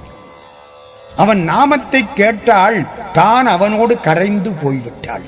முன்னம் அவனுடைய நாமங்கேட்டாள், மூர்த்தி அவன் இருக்கும் வண்ணங்கேட்டாள், பின்னை அவனுடைய ஆரூர் கேட்டாள், பேர்த்தும் அவனுக்கே பிச்சியானாள், அன்னையையும் அத்தனையும் அன்றே நீத்தாள், அகன்றாள் அகலிடத்தார் ஆசாரத்தை தன்னை மறந்தாள், தன் நாமங்கெட்டாள், தலைப்பட்டாள் நங்கை தலைவந்தாளே என்று அப்பர் சுவாமி சொன்ன மாதிரி சிவபெருமானை நினைத்தாள். அப்படியே ஒன்றி போய்விட்டாள். அவன் பெயரை சொல்லக்கூடாது, என் கணவன் பெயரை சொல்லக்கூடாது. பழைய காலத்திலே இப்படி ஒரு பழக்கம் உண்டு. கணவன் பெயரை மனைவி சொல்வது கிடையாது. ஏன் அப்படி சொன்னா மனசுக்குள்ளே இருக்கிற கணவன் வாய் வழிய வெளியில போயிடுவான். அவன் வெளியில போகக்கூடாதான். அவனை மனசுக்குள்ளே வச்சிருக்கணும். சொன்னால் வெளியில் போய்விடுவான் என்று பழைய காலத்து பெண்கள் கணவன் பெயரை சொல்றதே கிடையாது. இந்த காலத்து பெண்கள் சொல்லி பார்க்கிறார்கள். அப்படியாவது அவன் வெளியில போறானா பார்க்கலாம். இவள் பெயரை சொல்லவில்லை. மாலும் அயனும் காணாத பெருமான் சிவபெருமானை நோக்கி தவம் செய்கிறாள் என்று தோழி கூறினாள். இந்த கிழவனார் கேட்டார், ஏம்மா சிவபெருமான் உங்கிட்ட வருவானா? மாலும் அயனும் காணாத பெருமான் அல்லவா, உங்கிட்ட எப்படி வருவான்? பார்வதி சொன்னாள், மாலும் அயனும் ஆணவத்தால் தேடினார்கள், பெருமான் வரவில்லை. நான் அன்பினால் தேடுகிறேன், அவர் வந்து காட்சி கொடுப்பார். அவர் அன்பெனும் பிடியுள் அகப்படும் மலை, அன்பெனும் குடில் புகும் அரசு, அவர் அன்புருவாம் பரசிவம் காட்சி கொடுப்பார். ஓ, என்ன செய்ய போகிறாய்? பெரியவரே, என் தவத்தை கடுமையாக்கப் போகிறேன். பெருமான் காட்சி கொடுக்காவிட்டால் இந்த தவத்திலேயே முழுகி விடுவேன். பெரியவர் பார்த்தார். ஏமா, இதெல்லாம் நடக்கிற காரியமா? நீ என்னமோ சொல்றியே. இவளுக்கு கோபம் வந்தது. பெரியவரே, நீங்க என்ன பைத்தியக்காரரா? பித்தம் பிடிச்சு போச்சா? சிவபெருமானை பத்தி இப்படி நினைக்கிறீங்களே, வரமாட்டார்னு உங்களுக்கு என்ன பைத்தியமா? பெருமான் சிரித்தார். பரவாயில்லை, திட்டு. என்னை பித்தனே என்று திட்டு. பின்னாலே ஒரு சுந்தரமூர்த்தி திட்டப் போகிறான். அதற்கு இது ஒரு ஒத்திகையாக இருக்கட்டும், திட்டு. சிவபெருமானை நீ அடைவதா? ஏமா, உன் வயசுக்கு, உன் அழகுக்கு, உன் பதவிக்கு, உன்னுடைய ராஜகுமாரி என்ற அந்த பெருமைக்கு சிவபெருமான் தக்கவனா? அணிந்திருப்பது தோலாடை, அவன் ஏறி வர்றது ஒரு காளமாடு, அவன் அணிந்திருப்பது முழுக்க பாம்பு. ஒரு மாலை போட்டிருக்கான் தெரியுமா உனக்கு? பூரா சுடுகாட்டு தலை, ஒரு பக்கம் பன்றி கொம்பு. அவன் சாப்பாடு சாப்பிடுறது எதுல தெரியுமா? ஒரு திருவோடு. அது என்ன? பிரம்மாவினுடைய கபாலம் தலை. நஞ்ச சாப்பிட்டவன், காட்டுல இருக்கிறவன், அவனை போய் கல்யாணம் பண்ணிக்கணும்னு காதலிக்கிறியே. ஏம்மா, அவனை விட்டு என்ன கல்யாணம் பண்ணிக்கோ. கிழவனார் சொன்னார். இவளுக்கு எப்படி இருக்கும்? ஐயா, இந்த சிவநிந்தனையை தட்சன் செய்தான் என்று அதை மாற்றுவதற்காகத்தான் இந்த பார்வதியாக இப்பொழுது பிறப்படுத்தேன். இப்பொழுதும் சிவபெருமானை நிந்திக்கின்றீர்களே. தயங்கினாள், வருந்தினாள், அழுதாள். தாட்சாயணி, அதற்காகத்தான் பார்வதியானேன். இப்பொழுதும் சிவநிந்தனையா? துடித்தாள். விபூதி பூசிய வேஷதாரியே, போ என்றார். அவர் போகவில்லை. இவள் அழுதாள். நான் போகிறேன் என்றாள். ஓடினாள். பெருமான் எதிர்த்தாற்போல் சிவபெருமானாக காட்சி கொடுத்தார். காலில் விழுந்தாள். பெருமானே, இகழ்ந்தவற்றையெல்லாம் பொறுத்துக்கொள். தெரியாமல் பேசிவிட்டேன் பெருமானே, நான் இகழ்ந்தவற்றை பொறுத்துக்கொள். பெரியவர் கடமை எது தெரியுமா? நாங்கள் செய்த சிறியவர் சிறுமையெல்லாம் பொறுத்தல் உங்கள் கடமை அல்லவா? சிவபெருமானே, என்னை மன்னித்துக் கொள்ளுங்கள். திருமணம் செய்து வாழ்வதை காட்டுவேன் என்றார் சிவபெருமான். பார்வதி கல்யாணத்துக்கு ஏற்பாடாயிற்று. ஞானாகரன் முருகப்பெருமான், ஞானாம்பிகை சிவபெருமான், மனைவியாகிற பராசக்தி. இப்பொழுது கல்யாணத்துக்கு ஏற்பாடாயிற்று. பார்வதி கல்யாணத்துக்கு ஏற்பாடாயிற்று. எல்லோரும் போய் அங்கே சேர்ந்து விட்டார்கள். பார்வதி கல்யாணம் இமயமலையில் நிகழ்கிறது. கல்யாணத்துக்கு ஏற்பாடாகி தேவர்கள், முனிவர்கள், வித்யாதரர், கிண்ணரர் அவளது பேரும் வந்து சேர்ந்து விட்டார்கள். ஒரு பக்கத்திலே அந்த பகுதி தாழ்ந்து போய்விட்டது. வடக்கு தாழ்ந்தது, தெற்கு உயர்ந்தது. சிவபெருமான் பார்த்தார். அகஸ்திய முனிவரே, தென்னாட்டுக்கு செல்லுங்கள். இப்பொழுது கூட்டமெல்லாம் இங்கே வந்து சேர்ந்தமையினாலே வடக்கு தாழ்ந்து விட்டது, தென்கோடு உயர்ந்து விட்டது. நீங்கள் செல்லுங்கள். நீங்கள் சர்வ சக்தி வாய்ந்தவர், தென்னாட்டுக்கு செல்லுங்கள். அகத்திய முனிவர் புறப்பட்டு தென்னாட்டுக்கு வந்து விட்டார். தென்னாட்டிலே வந்து இவர் கால் வைத்தார். பூமி சமமாயிற்று. ஒரு பொதி பஞ்சு, சிறு தங்கக்கட்டி. பொதி பஞ்சு சிறு தங்கக்கட்டிக்கு சமமாய் இடையிலே இருப்பது மாதிரி புதிய மலை அகத்தியருக்கு வழிவிட்டது. புதிய மலையிலே இவருக்கு திருமண காட்சி காட்டப்படும் என்று சிவபெருமான் கூறினார். இப்பொழுது கல்யாண ஏற்பாடுகள் நிகழ்ந்தன. சிவபெருமான் எப்படி உட்கார்ந்திருக்கிறார்? முழுக்க பாம்பை போட்டுக்கிட்டு உட்கார்ந்திருக்கிறார். பிரம்மாவும் திருமாலும் வந்தார்கள். பெருமானே, கல்யாண மாப்பிள்ளை எப்படி இருக்க வேண்டும் என்று உலக மக்கள் அறிந்து கொள்ள வேண்டாமா?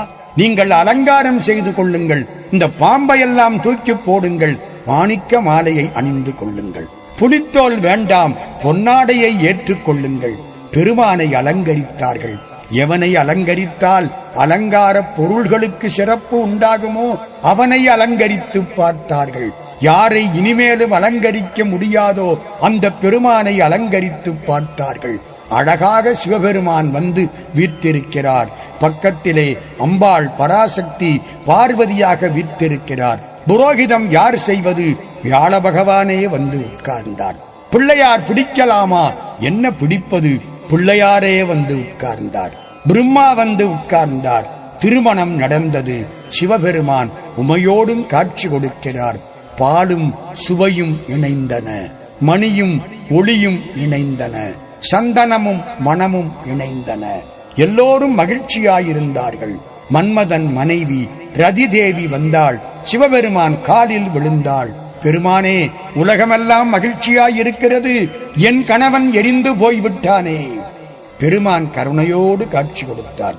ரதி, கவலைப்படாதே, மன்மதனை எழுப்பித் தருகிறேன். உன் கண்ணுக்கு மட்டும் அவன் காட்சி கொடுப்பான், அனங்கனாயிருப்பான். எரிந்து போன ஆசை தீயை மீண்டும் உயிர்ப்பித்தார் சிவபெருமான். அனுபவிக்க அனுபவிக்க துன்பமுற்று ஆணவம் குறையும். அதற்கு ஆசை ஒரு காரணம், அதுவும் வாழ்க்கையில் வேண்டும். எனவே மீண்டும் மன்மதன் உயிர்த்து எழுந்தான். சிவபெருமானுக்கும் சக்திக்கும் கல்யாணம் ஆகிவிட்டது. ஆகா, இனிமேல் குழந்தை ஒன்று பிறக்கும் என்று நம்பினார்கள். சிவபெருமான் சக்தியை கல்யாணம் செய்து கொண்டு மீண்டும் தவத்தில் உட்கார்ந்து விட்டார். மங்கையோடு இருந்தே யோகு செய்வானை என்பது நம்ம தேவாரம். இப்பவும் தவத்தில் உட்கார்ந்துட்டார். இனிமே என்ன செய்கிறது? குழந்தை பிறக்கணும்னா கல்யாணம் பண்ணிக்கணும். இது நமக்கு சரி, சிவபெருமானுக்கு சரியா? அவர் நம்மள மாதிரி உடம்புள்ளவரா? அது ஞானமயமான தேகம். என்ன செய்வது? தேவர்கள் மீண்டும் வருத்தத்தில் ஆழ்ந்தார்கள். சிவபெருமான் தவத்தை தொடர்ந்தார். பார்வதி திருமணமாகி பல நாட்களான பிற்பாடும் சிவபெருமான் தன் கருணையை காட்டவில்லையே என்று தேவர்கள் வருந்தினார்கள்.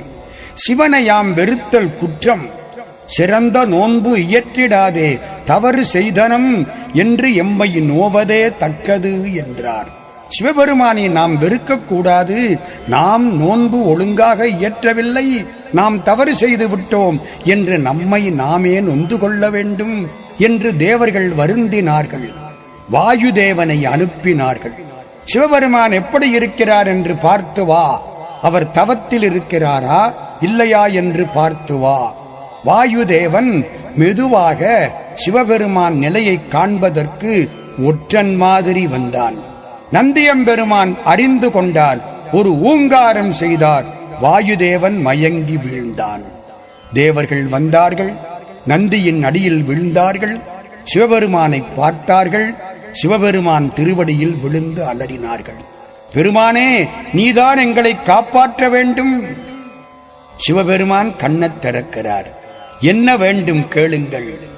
பெருமானே, ஆதியும் நடுவும் ஈரும் இல்லாதவன் நீ, அருவமும் உருவும் ஒப்பும் இல்லாதவன் நீ, வரவு போக்கு இன்பம் துன்பம் எல்லாவற்றையும் கடந்தவன் நீ, வேதங்களால் பேசப்பட முடியாத மாதிரி தாண்டி நிற்பவன் நீ.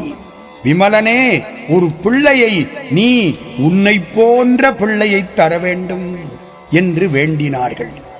அற்புதமான வாக்கு கச்சியப்ப சிவாச்சாரியார். ஆதியும் நடுவும் ஈரும் அருவமும் உருவும் ஒப்பும் ஏதுவும் வரவும் போக்கும் இன்பமும் துன்பும் இன்றி வேதமும் கடந்து நின்ற விமல ஓர் குமரன் தன்னை நீ தரல் வேண்டும். நின்பால் நின்னையே நிகர்க்க என்றாரு. உனக்கு சமானமாக ஒரு பிள்ளையை தர வேண்டும். வேறு மாதிரி சொன்னால் நீயே பிள்ளையாக வந்து பிறக்க வேண்டும். அவனுக்கு சமம் கிடையாது. அவன் தனக்கு உவமை இல்லாதவன். நீயே பிள்ளையாக வந்து பிறக்க வேண்டும் என்று வேண்டினார்கள். பெருமான் பார்க்கிறார். உரிய நேரம் வந்துவிட்டது. சிவபெருமானுக்கு 5 முகங்கள் உண்டு. ஈசானம் என்பது மேல் நோக்கிய முகம். அது பளிங்கு நிறத்திலே இருக்கும். அருள் செய்வது அதன் தொழில். தத்புருஷம் என்பது கிழக்கு நோக்கிய முகம். அது பொன்னிறத்திலே இருக்கும். மறைத்தல் தொழில் செய்யும். அகோரம் என்பது தெற்கு நோக்கிய முகம். அது சாம்பல் நிறத்திலே இருக்கும். அழித்தல் தொழிலை செய்யும். வாமதேவம் என்பது வடக்கு நோக்கிய முகம். அது சிவப்பாயிருக்கும். காத்தல் தொழில் செய்யும். சத்யோஜாதம் என்பது மேற்கு நோக்கிய முகம். அது வெள்ளையாயிருக்கும். படைத்தல் தொழிலை செய்யும். ஆக ஈசானம், தத்புருஷம், அகோரம், வாமதேவம், சத்யோஜாதம் என்று 5 முகங்கள் அவனுக்கு வெளிப்படத் தோன்றக்கூடியவை. இதோடு கீழ்நோக்கிய முகம் ஒன்று உண்டு. அதற்கு அதோமுகம் என்று பெயர். அதோமுகம் என்றால் கீழ்நோக்கிய முகம். அதோ கதியாகிவிட்டான் என்று நாம் சொல்கிறோம் அல்லவா, அது மாதிரி கீழ்நோக்கிய முகம். எம்பெருமான் சிவபெருமான் 6 முகத்தோடு இப்பொழுது காட்சி கொடுக்கிறார். வந்திக்கும் மலரால் ஆதிவானவர் உரைத்தல் கேள புந்திக்குள் இடர் செய்யற்க புதல்வனை தருதும் என்ன அந்திக்கு நிகர்மை அண்ணல் அருள் புரிந்து அறிஞராயோ சிந்திக்கும் தனது தொல்லை திருமுகம் 6 கொண்டான். திருமுகம் 6 கொண்டான்.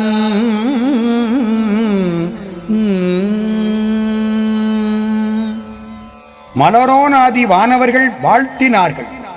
கவலைப்படாதீர்கள், நாம் புதல்வனை தருவோம் என்று எம்பெருமான் தன்னுடைய பழைய திருமுகங்கள் 6ஐயும் ஏற்றுக்கொண்டான். 6 முகங்கள், 6 முகங்களிலே இருந்து 6 தீப்பொறிகள் பறந்தன. உலகமெல்லாம் நடுங்கிற்று. 6 பொறிகள் வான்வழியாகச் செல்லுகின்றன. வாயுதேவனும் அக்னி தேவனும் இதை சுமந்து செல்லட்டும் என்று சிவபெருமான் கூற, வாயுவும் அக்னியும் நடுங்க அதை சுமந்து செல்லக்கூடிய ஆற்றலை தந்தோம் என்று சிவபெருமான் தர, வாயு பகவானாகிற காற்றும் அக்னி பகவானாகிற நெருப்பும் வானமாகிற ஆகாயத்தின் வழியாக 6 பொறிகளை சுமந்து சென்று கங்கையாகிற தண்ணீரில் விட, கங்கை அதை ஆற்ற மாட்டாமல் சரவண பொய்கையாகிற மண்ணிலே விட்டாள். ஆக 5 பூதங்கள் ஒன்றாய் சேர்ந்து விட்டன. வாயு என்பது காற்று, அக்னி என்பது நெருப்பு, வானவழி, கங்கை என்பது தண்ணீர், சரவண பொய்கை மண். 6 தீப்பொறிகள் 5 பூதங்களின் வழியாக வந்தன. 6 குழந்தைகளாக காட்சி கொடுத்தன, விரிந்தன. பிரபஞ்சம் என்றால் விரிவது என்று பொருள். பஞ்சம்னா 5, பிரன்னா விரிவது. இந்த 5 பூதங்களும் விரிவாய் இருப்பதனாலே பூமிக்கு பிரபஞ்சம்னு பேரு. பிரன்னு சொன்னா இறைவன் அருளால் மிக சிறப்பாக விரிவடைவது. பிரசாதம்னா மிக சிறப்பான சாதம். பிரகாரம்னா சிறப்பான வட்டம், வட்டமான மாலை. பிரவசனம்னா மிகச் சிறப்பாக அருளால் விரிவடைந்த பேச்சு. பிரபஞ்சம்னா 5 பூதங்களால் உண்டானது. 5 பூதங்களால் உண்டான உலகை காக்க வந்த முருகன் 5 பூதங்களின் வழியே வந்து மண்ணிலே அமர்ந்து விட்டான். இதே மாதிரி ஆஞ்சநேய சுவாமியை கம்பன் பேசுவான். சிவன் அம்சம் ஆஞ்சநேய சுவாமி. சிவபெருமான் பஞ்சபூதமாகவே தொடர்பு கொள்வார். ஆஞ்சநேய சுவாமியும் இந்த 5ஓடு தொடர்பு உள்ளவர். 5லே 1 பெற்றான், 5லே 1 தாவி, 5லே 1 ஆரியற்காக ஏகி, 5லே 1 பெற்ற அணங்கை கண்டு அயலாறு ஊரில் 5லே 1 வைத்தான், அவன் நம்மை அழித்து காப்பான் என்பது கம்ப சித்திரம். சிவபெருமான் இப்பொழுது 6 முகங்களிலே இருந்து தீப்பொறிகளை உண்டாக்க, அவை 6 குழந்தைகளாக மாற, சரவணத்திலே போய் 6 குழந்தைகளும் அமர்ந்தன. மறைகளின் முடிவால் வாக்கால் மனத்தினால் அளக்கொணாமல் நிறைவுடன் யாண்டுமாகி நின்றிடும் நிமலமூர்த்தி அருமுக உருவாய்த் தோன்றி அருளொடு சரவணத்தின் வெறிகமல் கமலப்போதில் வீற்றிருந்தருளினானே. மறைகளின் முடிவினாலும் வாக்கினாலும் மனத்தினாலும் அளக்க ஒண்ணாத சிவபெருமான் சரவணத்திலே போய் 6 குழந்தையாய் காட்சி கொடுக்கிறான். அவதாரம் இப்பொழுது நிகழ்கிறது. முருகப்பெருமானுடைய அவதாரம். அவதாரம்னு சொன்னாலும் அது எப்படி தெரியுமோ, மறைஞ்சது மீண்டும் தோன்றுவது போலே. நேத்து சூரியன் மறைஞ்சான், இன்னைக்கு காலையிலே உதித்தான். அந்த வார்த்தையை வைக்கிறார் கச்சியப்ப சிவாச்சாரியார். அற்புதமான வாக்கு. அருவமும் உருவும் ஆகி அநாதியாய் பலவாய் ஒன்றாய் பிரமமாய் நின்ற சோதி பிழம்பதோர் மேனியாக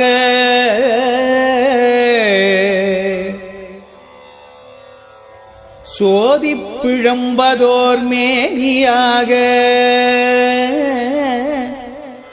கருணை கூர் முகங்களாரும் கரங்கள் 12 கொண்டே ஒரு திருமுருகல் வந்து ஆங்கு உதித்தனன் உலகமுய்ய கருணை கூர் முகங்கள் 6 கரங்கள் 12 கொண்டே ஒரு திருமுருகல் வந்து ஆங்கு உதித்தனன் உலகம் உய்ய உலகம் உய்ய முருகன் வந்து ஆங்கு உதித்தனன் உலகம் உய்ய என்பது கச்சியப்ப சிவாச்சாரியாருடைய அற்புதமான அமுத வாக்கு. அருவமும் உருவும் ஆனவன் பெறுவான், அனாதியாய் பலவாய் ஒன்றாய் இருப்பவன் பெருமான், பிரமமாய் நிற்கக்கூடியவன் பெருமான். அவன் ஒரே வடிவத்தை எடுத்துக்கொண்டான். எப்படி பிறந்தான்? இந்த கடைசி வரி ரொம்ப முக்கியம். ஒரு திருமுருகன் வந்து ஆங்கு உதித்தனன் உலகம் உய்ய. பிறக்கிற போது குழந்தை பிறந்திருச்சுன்னு தான் சொல்லுவானே தவிர பேரை வச்சு ராமசாமி பிறந்துட்டான்னு சொல்லுவான் இல்லை. இது பேரே வருது. ஒரு திருமுருகன் வந்து ஆங்கு உதித்தனன். ஏன்? இந்த பெருமான் பெயருக்கு சொந்தக்காரன். முன்பு இருந்தவன் இப்பொழுது பிறக்கவில்லை, மறைந்தவன் உதிக்கிறான்.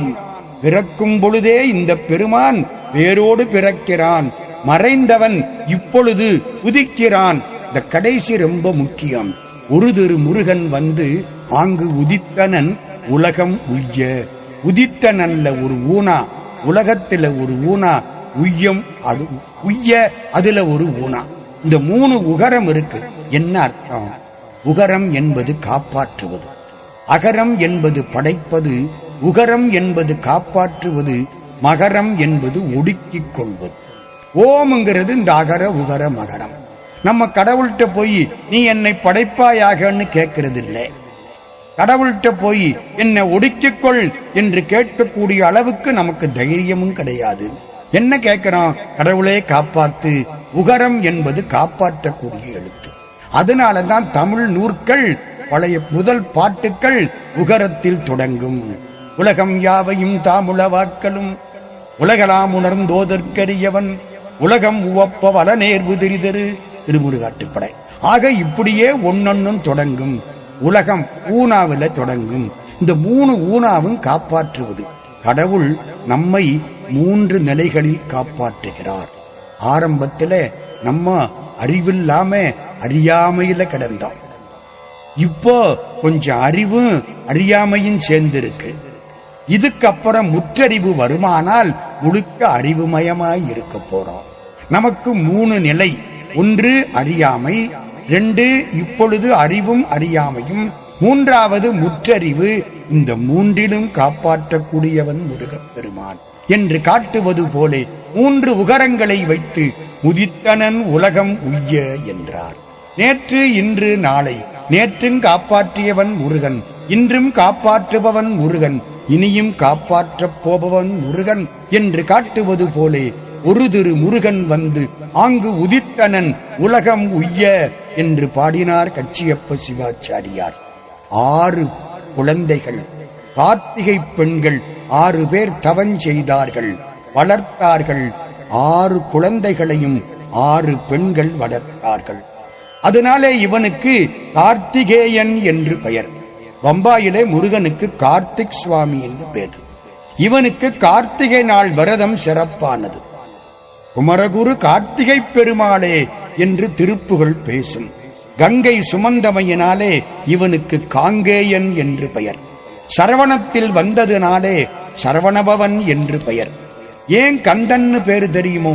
அம்பாள் பராசக்தி வந்தாள், இந்த குழந்தையை பார்த்தாள், கையால் எடுத்து அணைத்து கந்தன் என பேர் புனைந்து மெய்யாரும் ஒன்றாக மேவுவித்தாள்.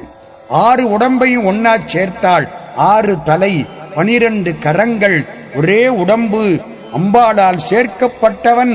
அதனாலே இவனுக்கு கந்தன் என்று பெயர் வந்தது. எல்லாவற்றுக்கும் பற்றுக்கோடாய் இருப்பவன் கந்தன் என்று கூறப்பட்டான். 6 குழந்தைகள் அந்த 6 கார்த்திகை மாதர்களுக்காக விளையாடின. ஆட ஓர் உருவம், செங்கை அறைய ஓர் உருவம், நின்று பாட ஓர் உருவம், நாடி பார்க்க ஓர் உருவம், ஆங்கண் ஓட ஓர் உருவம், ஓர்பால் ஒழிக்க ஓர் உருவம், யாண்டும் தேட ஓர் உருவம் ஆக சிவன் மகன் புரிதலுற்றான். பெருமான் 6 உருவங்களை எடுத்துக்கொண்டு கார்த்திகை மாதர்களோடு விளையாடினான். மீனாட்சி அம்மை பராசக்தி பார்வதி வந்தாள், கையால் எடுத்து அணைத்தாள், கந்தன் என்று பேர் வைத்தாள். பால் ஊட்டினாள், பால் வடிந்தது. அந்த பாலை பராசர குமாரர்கள் மீனாகத் தெரிந்தவர்கள் அருந்தினார்கள். மீண்டும் குழந்தைகளாக மாறினார்கள். திருப்பரங்குன்றத்துக்கு சென்று தவம் செய்யுங்கள், முருகன் அருள் புரிவான் என்று சிவபிரான் கூற பராசர முனிவரின் பிள்ளைகள் திருப்பரங்குன்றத்துக்கு சென்றார்கள். முருகப்பெருமான் 6 முகத்தோடு காட்சியளிக்கிறான். தமிழ் எழுத்துக்களின் வடிவம் முருகப்பெருமான். தமிழ் எழுத்துக்களை கஷடதபர, ஞனன நமன, யரல வளல என்று 3 ஆறாகப் பிரிக்கிறோம். வல்லினம், மெல்லினம், இடையினம். முருகப்பெருமானுக்கு ஒரு பக்கம் 6 கை, இன்னொரு பக்கம் 6 கை, நடுவிலே 6 தலை. ஆக இந்த 3 18 இது அவனுடைய மெய்யெழுத்துக்கள். கஷட தவற, ஞனன நமன, யரல வளல 18 மெய்யெழுத்துக்கள். உயிரெழுத்து தமிழ்ல எத்தனை? அ ஆ இ ஈ உ ஊ சொல்றமே 12 எழுத்து உயிரெழுத்து. இந்த 12 எழுத்துல அ இ உ ஏ ஓ இந்த 5 குறில். ஆ இ உ ஏ ஓ ஐ ஔ இந்த 7 நெடில். நெடில் 7, குறில் 5. முருகப்பெருமானுக்கு 12 கண்கள். அது எப்படி 12 கண்ணு? சிவபெருமானுக்கு 5 முகம். ஈசானம், தத்புருஷம், அகோரம், வாமதேவம், சத்தியோஜாதம். இந்த 5 முகத்துக்கு 10 கண்ணு. இந்த 10 கண்ணுல 5 சிவத்துக்கு, 5 பராசக்திக்கு. அப்ப சிவத்துக்கு 5 கண்ணு. இதுல அதோ முகம் சிவத்துக்கே உரியது. அதுல உள்ள கண்ணு 2. ஆக சிவத்துக்கு 7 கண்ணு, சக்திக்கு 5 கண்ணு. சக்தி என்பது குறில், சிவம் என்பது நெடில். முதலில் குறில், பின்னால் நெடில். முதலில் தாய், பின்னால் தான் தந்தை. தாய் காட்டத்தான் தந்தையை அறிகிறோம். குறில்ல இருந்துதான் நெடில் வரும். அ இ உ ஏ ஓ இந்த 5 பராசக்தியின் வடிவான 5 கண்கள். ஆ இ உ ஏ ஓ ஐ ஔ இந்த 7 சிவபெருமானுடைய கண்கள் நெடில். எனவே 12 உயிரெழுத்துக்கள் 12 கண்களாக முருகப்பெருமானுக்கு மாறின.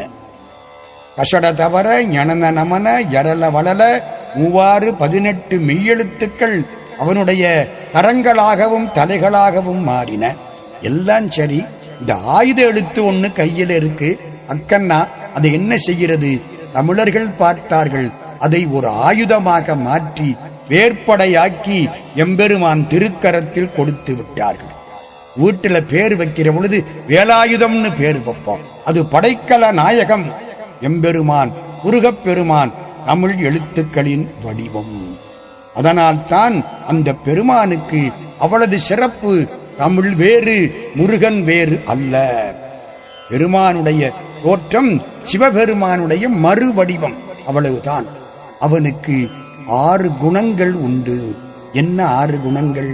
முற்றறிவு, வரம்பில்லாத இன்பமுடைமை, இயல்பாகவே பாசங்களிலிருந்தும் நீங்குதல், முடிவில்லாத பேராற்றல், எல்லோருக்கும் அருள் செய்யும் பேரருள், தம் வயம் உடைமை, அனைத்தையும் தம்மோடு இணைத்துக் கொள்ளக்கூடிய பேராற்றல். இந்த 6 குணத்தை உடையவன் முருகப்பெருமான். சிவம் வேறு, முருகன் வேறு அல்ல. நெய்யால் வெண்ணெய்க்கு பெருமை, ஆடையால் நூலுக்கு பெருமை, சுக்கால் இஞ்சிக்கு பெருமை, தாலியால் தங்கத்துக்கு பெருமை.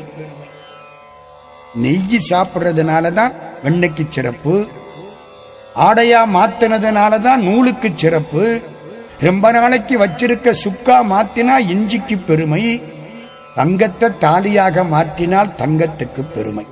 அது மாதிரி முருகப்பெருமானால் சிவபெருமானுக்கு பெருமை. தங்கம் கட்டியாக இருந்தால் சிவம், தங்கம் தாலியாக மாறினால் முருகப்பெருமான். ஆக முருகப்பெருமான் இரு அவதாரம் செய்கிறார். தமிழ் கடவுள் தமிழ் பாடுவதற்காக இரு அவதாரம் செய்கிறான். சங்கத் தமிழின் தலைமை புலவன் இரு அவதாரம் செய்து விட்டான். சின்ன குழந்தை கைலாசத்திலே விளையாடிக் கொண்டிருக்கிறது. சில திருவிளையாடல்கள். அவனுக்கு எல்லாம் விளையாட்டு, நமக்கு எல்லாம் வினையாட்டு. அவன் விளையாடுகிறான். திருக்கையிலாயம் முதல் கோபுரவாசல். செவ்வேள் பெருமான் குழந்தையாக விளையாடிக் கொண்டிருக்கிறான். எல்லோரும் கும்பிடுகிறார்கள். 4 முகம் படைத்த பிரம்மா அங்கிருந்து வர்றார். பிரம்மா படைத்தற் கடவுள்.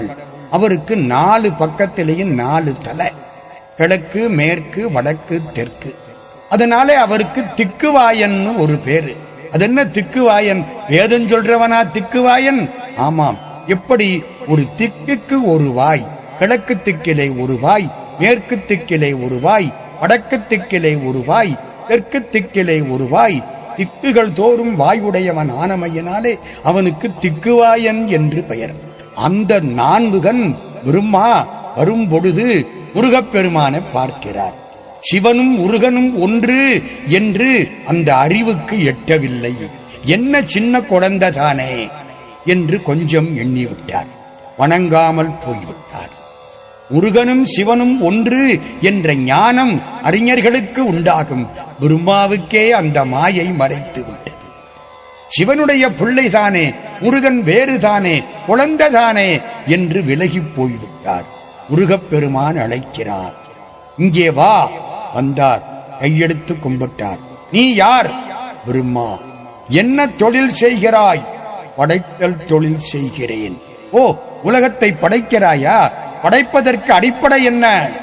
அடிப்படை வேதங்கள். உனக்கு வேதம் வருமா? எனக்கு வேதன்னே பேரு. வேதம் வரும். எங்கே வேதத்தை சொல். ஓம் என்று வேதத்தை சொல்லும் முன்னாலே ஓம் என்று தொடங்கினார் பிரம்மா. ஓம் என்பது பிரணவம். ஓம் என்பது தாரக மந்திரம். தாரகம்னா தாண்டச் செய்வதுன்னு அர்த்தம்.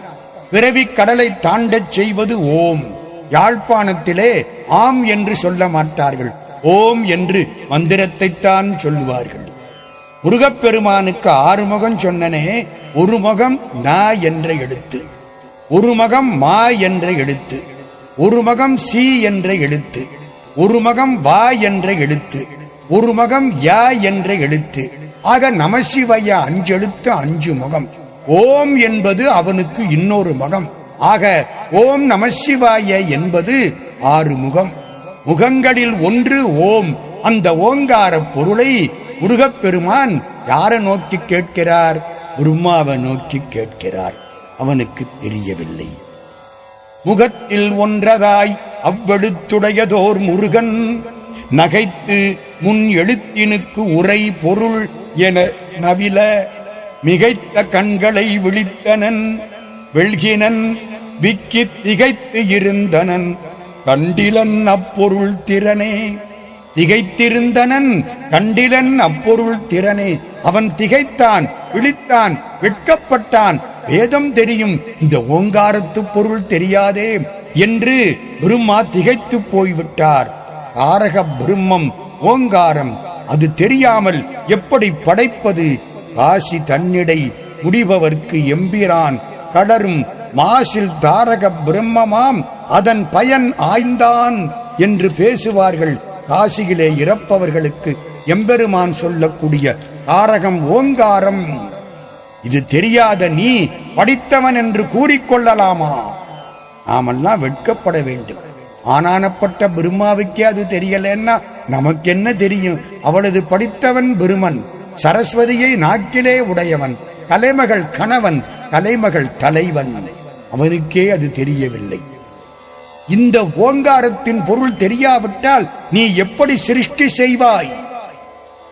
முருகப்பெருமான் கேட்கிறார். சிருஷ்டி செய்வது இத்தன்மையதோ என குட்டினான் அயன் 4 முடிகளும் குலுங்க. முருகப்பெருமான் 4 தலையிலையும் குட்டினானா. தூளி 4 சிரமோடு சிகை தூளிபட தாளமிடும் இளையோனே.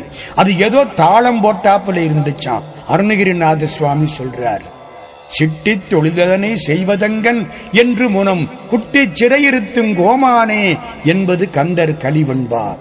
முருகப்பெருமான் அவன் தலையிலே குட்டினார், திருவடியால் ஏற்றினார். அந்த ஆணவம் போயிற்று, அவன் சிறையிலே போட்டுவிட்டார். பக்கத்திலே இருந்த வீரவாகு தேவர், அது யார் வீரவாகு தேவர்? அவர் வரலாற்றை இப்பொழுது நாம் பார்க்க போகிறோம். அந்த வீரவாகு தேவர் பக்கத்திலே இருந்தவர் முருகப்பெருமானை பார்க்கிறார்.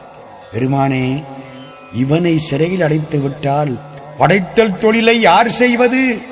முருகப்பெருமான் சிரிக்கிறார். கவலைப்படாதே, நாம் படைத்தல் தொழிலை செய்வோம். திருச்செந்தூர் பெருமான் படைத்தல் தொழிலை செய்கிறார். கையிலே அந்த ருத்ரனுடைய அற்புதமான அந்த கண்களாயிருக்கக்கூடிய ருத்ராட்சத்தை எடுத்துக்கொண்டார். படைக்கத் தொடங்கினார். அவரால் படைக்கப்பட்ட ஆன்மாக்களுக்குரிய உடம்புகள் எல்லாம் தூய்மையாயிருந்தன. எல்லோரும் தவத்தில் உட்கார்ந்து விட்டார்கள். பிரம்மா படைச்சா நல்லது கெட்டது சேர்ந்து வரும். முருகப்பெருமான் ஞானமயமாயிருப்பவர் படைத்தால் எல்லாம் ஞானிகளாக மாறி போய்விட்டார்கள். எல்லாம் ஞானத்தோடு தவஞ்செய்ய தொடங்கி விட்டார்கள். யாருக்கு வேலையில்லை?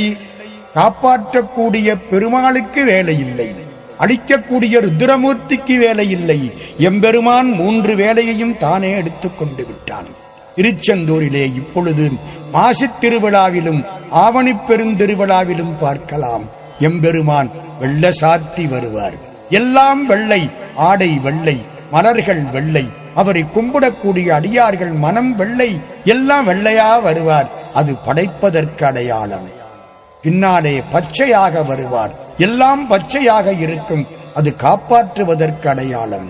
3வது சிவப்பு சாத்தி வருவார். அது ஒடுக்குவதற்கு அடையாளம். 3ம் நான் தான், அயனும் அரியும் அரணும் நான் தான், அகரமும் ஆகி அதிபடும் ஆகி என்று நம்முடைய திருப்புகள் பாடுவது மாதிரி 3ம் நான் தான் என்று காட்டக்கூடியவன் திருச்செந்தூர் பெருமான். திருமால் சிவபெருமான்பால் சென்றார். எனக்கு வேலையில்லை. பிரம்மா முன்னாலேயே சிறைப்பட்டு விட்டார். ருத்ரமூர்த்திக்கு வேலையில்லை. எல்லோரும் சொன்னார்கள், ஆன்மாக்கள் வினை தீர வழி கிடையாது. நல்லது தீயதை அனுபவித்தால், உடம்பு எடுத்தால் தான் வினை கடன் தீரும். வினை தீர வழியில்லை. முருகன் படைக்கக்கூடிய அனைத்தும் மிகச் சிறந்த ஞானிகளாக படைக்கிறானே, நாங்கள் என்ன செய்வது? சிவபெருமான் அங்கே இருந்து நந்தியம்பெருமானை அனுப்பினார். பெருமனை சிறைவிடச் சொல்லுங்கள். நந்தியம்பெருமான் இங்கே வந்தார். முருகக் குழந்தை கேட்டது, என்ன வேண்டும்? அப்பா அனுப்பினார்.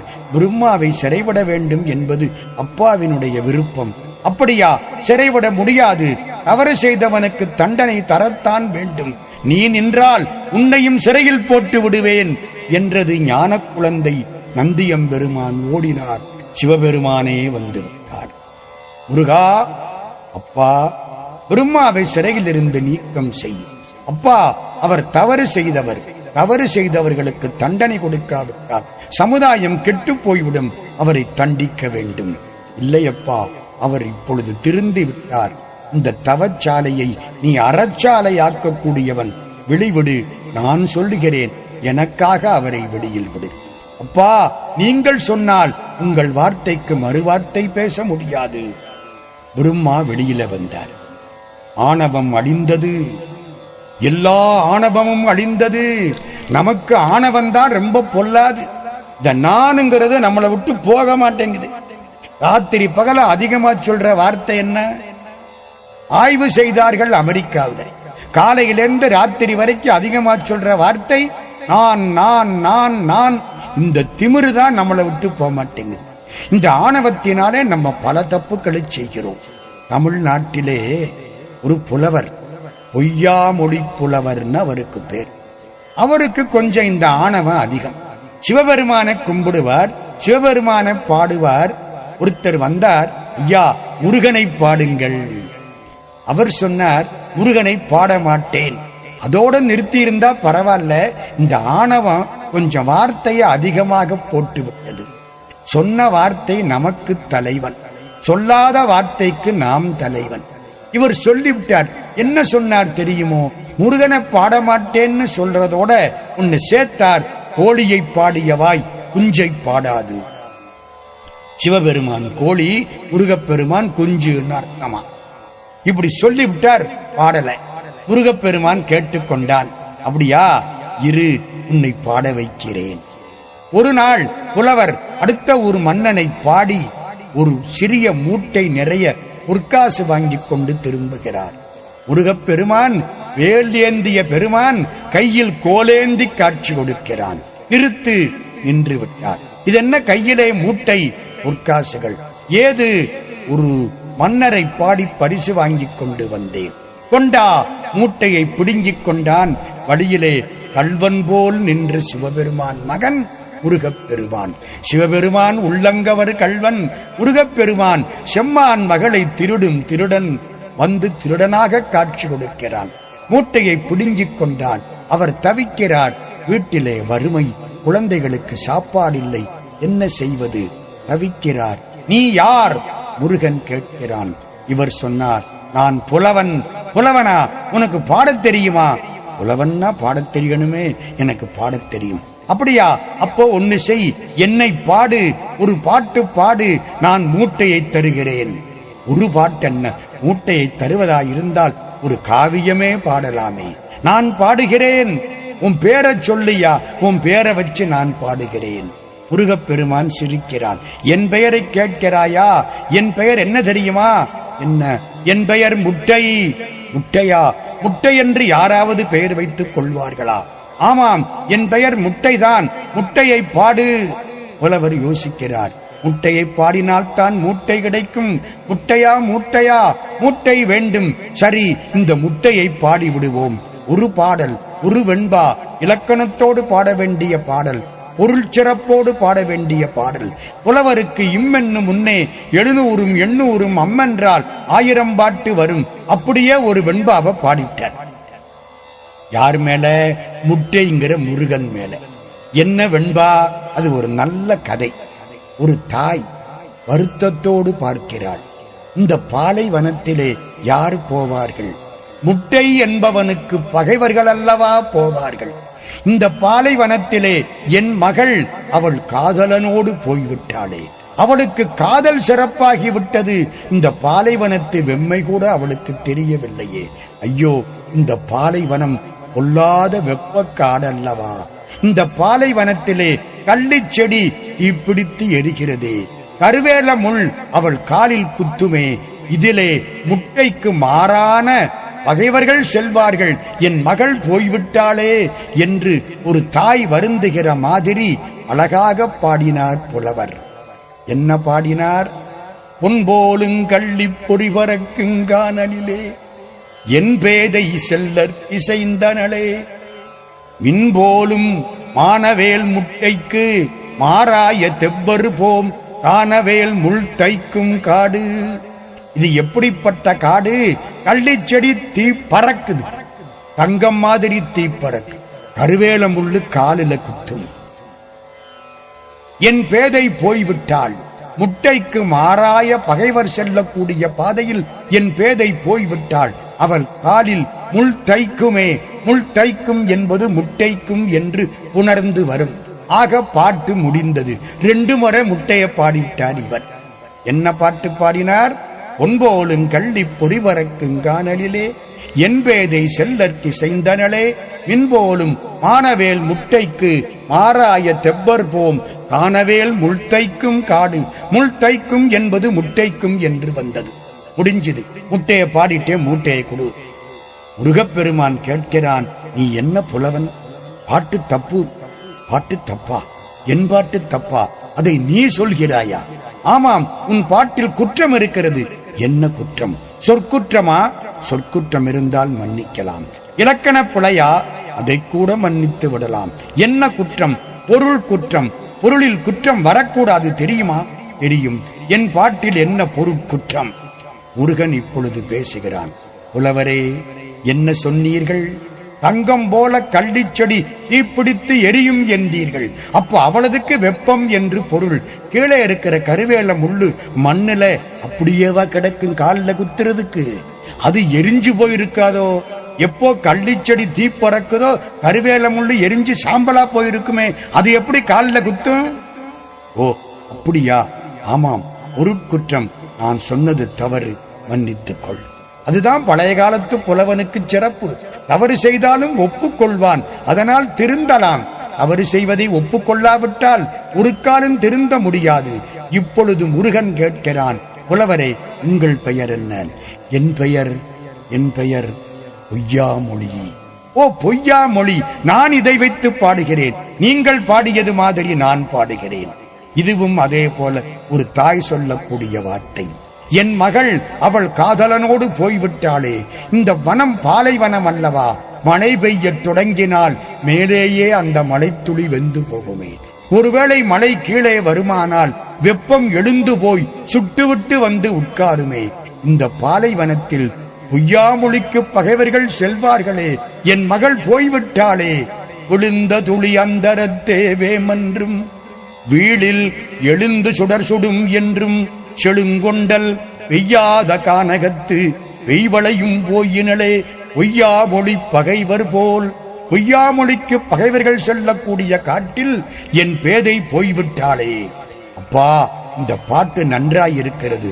பொருட்குற்றம் இல்லை, சொற்குற்றம் இல்லை, இலக்கணம் சரி, அற்புதமான வாக்கு. ஐயா, நீ யார்? நான் முட்டை. நீ முட்டையல்ல, உலகத்தையெல்லாம் அடைகாக்கக்கூடியவன். நீ முட்டையல்ல, உன் பெயரை சொல். நீ யார்? புலவர் தவிக்கிறார். முருகப்பெருமான் சிரிக்கிறான். நான் யார் தெரியுமா? ஒளியை பாடியவாய் குஞ்சை பாடாது என்று சொன்னாயே, இப்பொழுது முட்டையை பாடிவிட்டாயே. ஓ, நீ முருகப்பெருமான் முட்டையாக வந்து காட்சி கொடுத்திருக்கிறாய். என் ஆணவத்தை மாற்றிவிட்டாய் பெருமானே என்று புலவர் வருந்தினார், மகிழ்ந்தார். ஒரு பக்கம் இதை அருணகிரிநாத சுவாமிகள் திருப்புகளிலே பாடுகிறார். முற்பட்ட முரட்டு புலவனை முட்டை பெயர் செப்பி கவி பெறும் பெருமாளே. என்ன புலவன்? முரட்டு புலவனா? அந்த சொன்ன வார்த்தைக்கு முற்பட்ட முரட்டு புலவனை முட்டை பெயர் செப்பி கவி பெறும் பெருமாளே. ஆணவத்தை மாற்றக்கூடிய முருகப்பெருமான் பிரம்மாவை சிறையில போட்டு அவருக்கே ஆணவத்தை மாற்றினான். சிவபெருமான் முருகப்பெருமானை அழைக்கிறார். அப்பா, அந்த ஓங்கார பொருள் உனக்கு தெரியுமா? முருகப்பெருமான் சிரிக்கிறார். அப்பா, நீங்கள் வேறு, நான் வேறு என்று உலகம் நினைப்பது தவறு, நினைக்க கூடாது என்று காட்டுவதற்காக திருவிளையாடல் செய்கிறீர்கள் என்று மனத்தில் நினைத்துக் கொண்டார். நீங்கள் முறைப்படி இருந்து கேட்டால் நானும் முறைப்படி சொல்லுவேன் என்றார் அந்த குழந்தை பெறுவார். அதென்ன முறைப்படி இருந்து கேட்பது? சொல்லக்கூடிய முருகன் மேலே இருக்க வேண்டும், கேட்கக்கூடிய சிவபெருமான் கீழே இருக்க வேண்டும். சரி, சிவபெருமான் நிற்க வேண்டும், முருகன் உட்கார்ந்திருக்க வேண்டும். ஆசிரியன் அமர வேண்டும், மாணவன் நின்று கொண்டிருக்க வேண்டும். சிவபெருமான் தயாராகிவிட்டார், நிற்கிறார். வானத்துக்கும் பூமிக்குமாக நிற்கிறார். பாதம் இரண்டும் வினவில், பாதாளம் ஏழினுக்கு அப்பால். ஜோதி மணிமுடி சொல்லில் சொல்லிறந்து நின்ற தொன்மை. சிவபெருமான் அப்படி காட்சி கொடுக்கிறார். முருகப்பெருமான் பார்த்தார். ஓ பெருமானே, இவ்வளவு உயர்ந்த காட்சியை கொடுக்கிறீர்களா? தாவினார். சிவபெருமானுடைய வலது தோளில் உட்கார்ந்து கொண்டார். எவ்வளவு உயரம் போனாலும் வலது தோளும் அவ்வளவு உயரம் போகுந்தானே. பெருமான் உட்கார்ந்து கொண்டார். ஓங்காரத்தின் தத்துவத்தை சிவபெருமானுக்கு வலது காதிலே சிவபெருமான் கூறினார். நாதா குமரா நம என்றனார். ஓதா என ஓதியது பொருள்தான் வேதா முதல் விண்ணவர் சூடுமலர் பாதா குரமின் பதசேகரனே. நாதா குமரா நம அப்படின்னு கைய கட்டிக்கிட்டு கேட்டாராம். யாரு? சிவபெருமான்.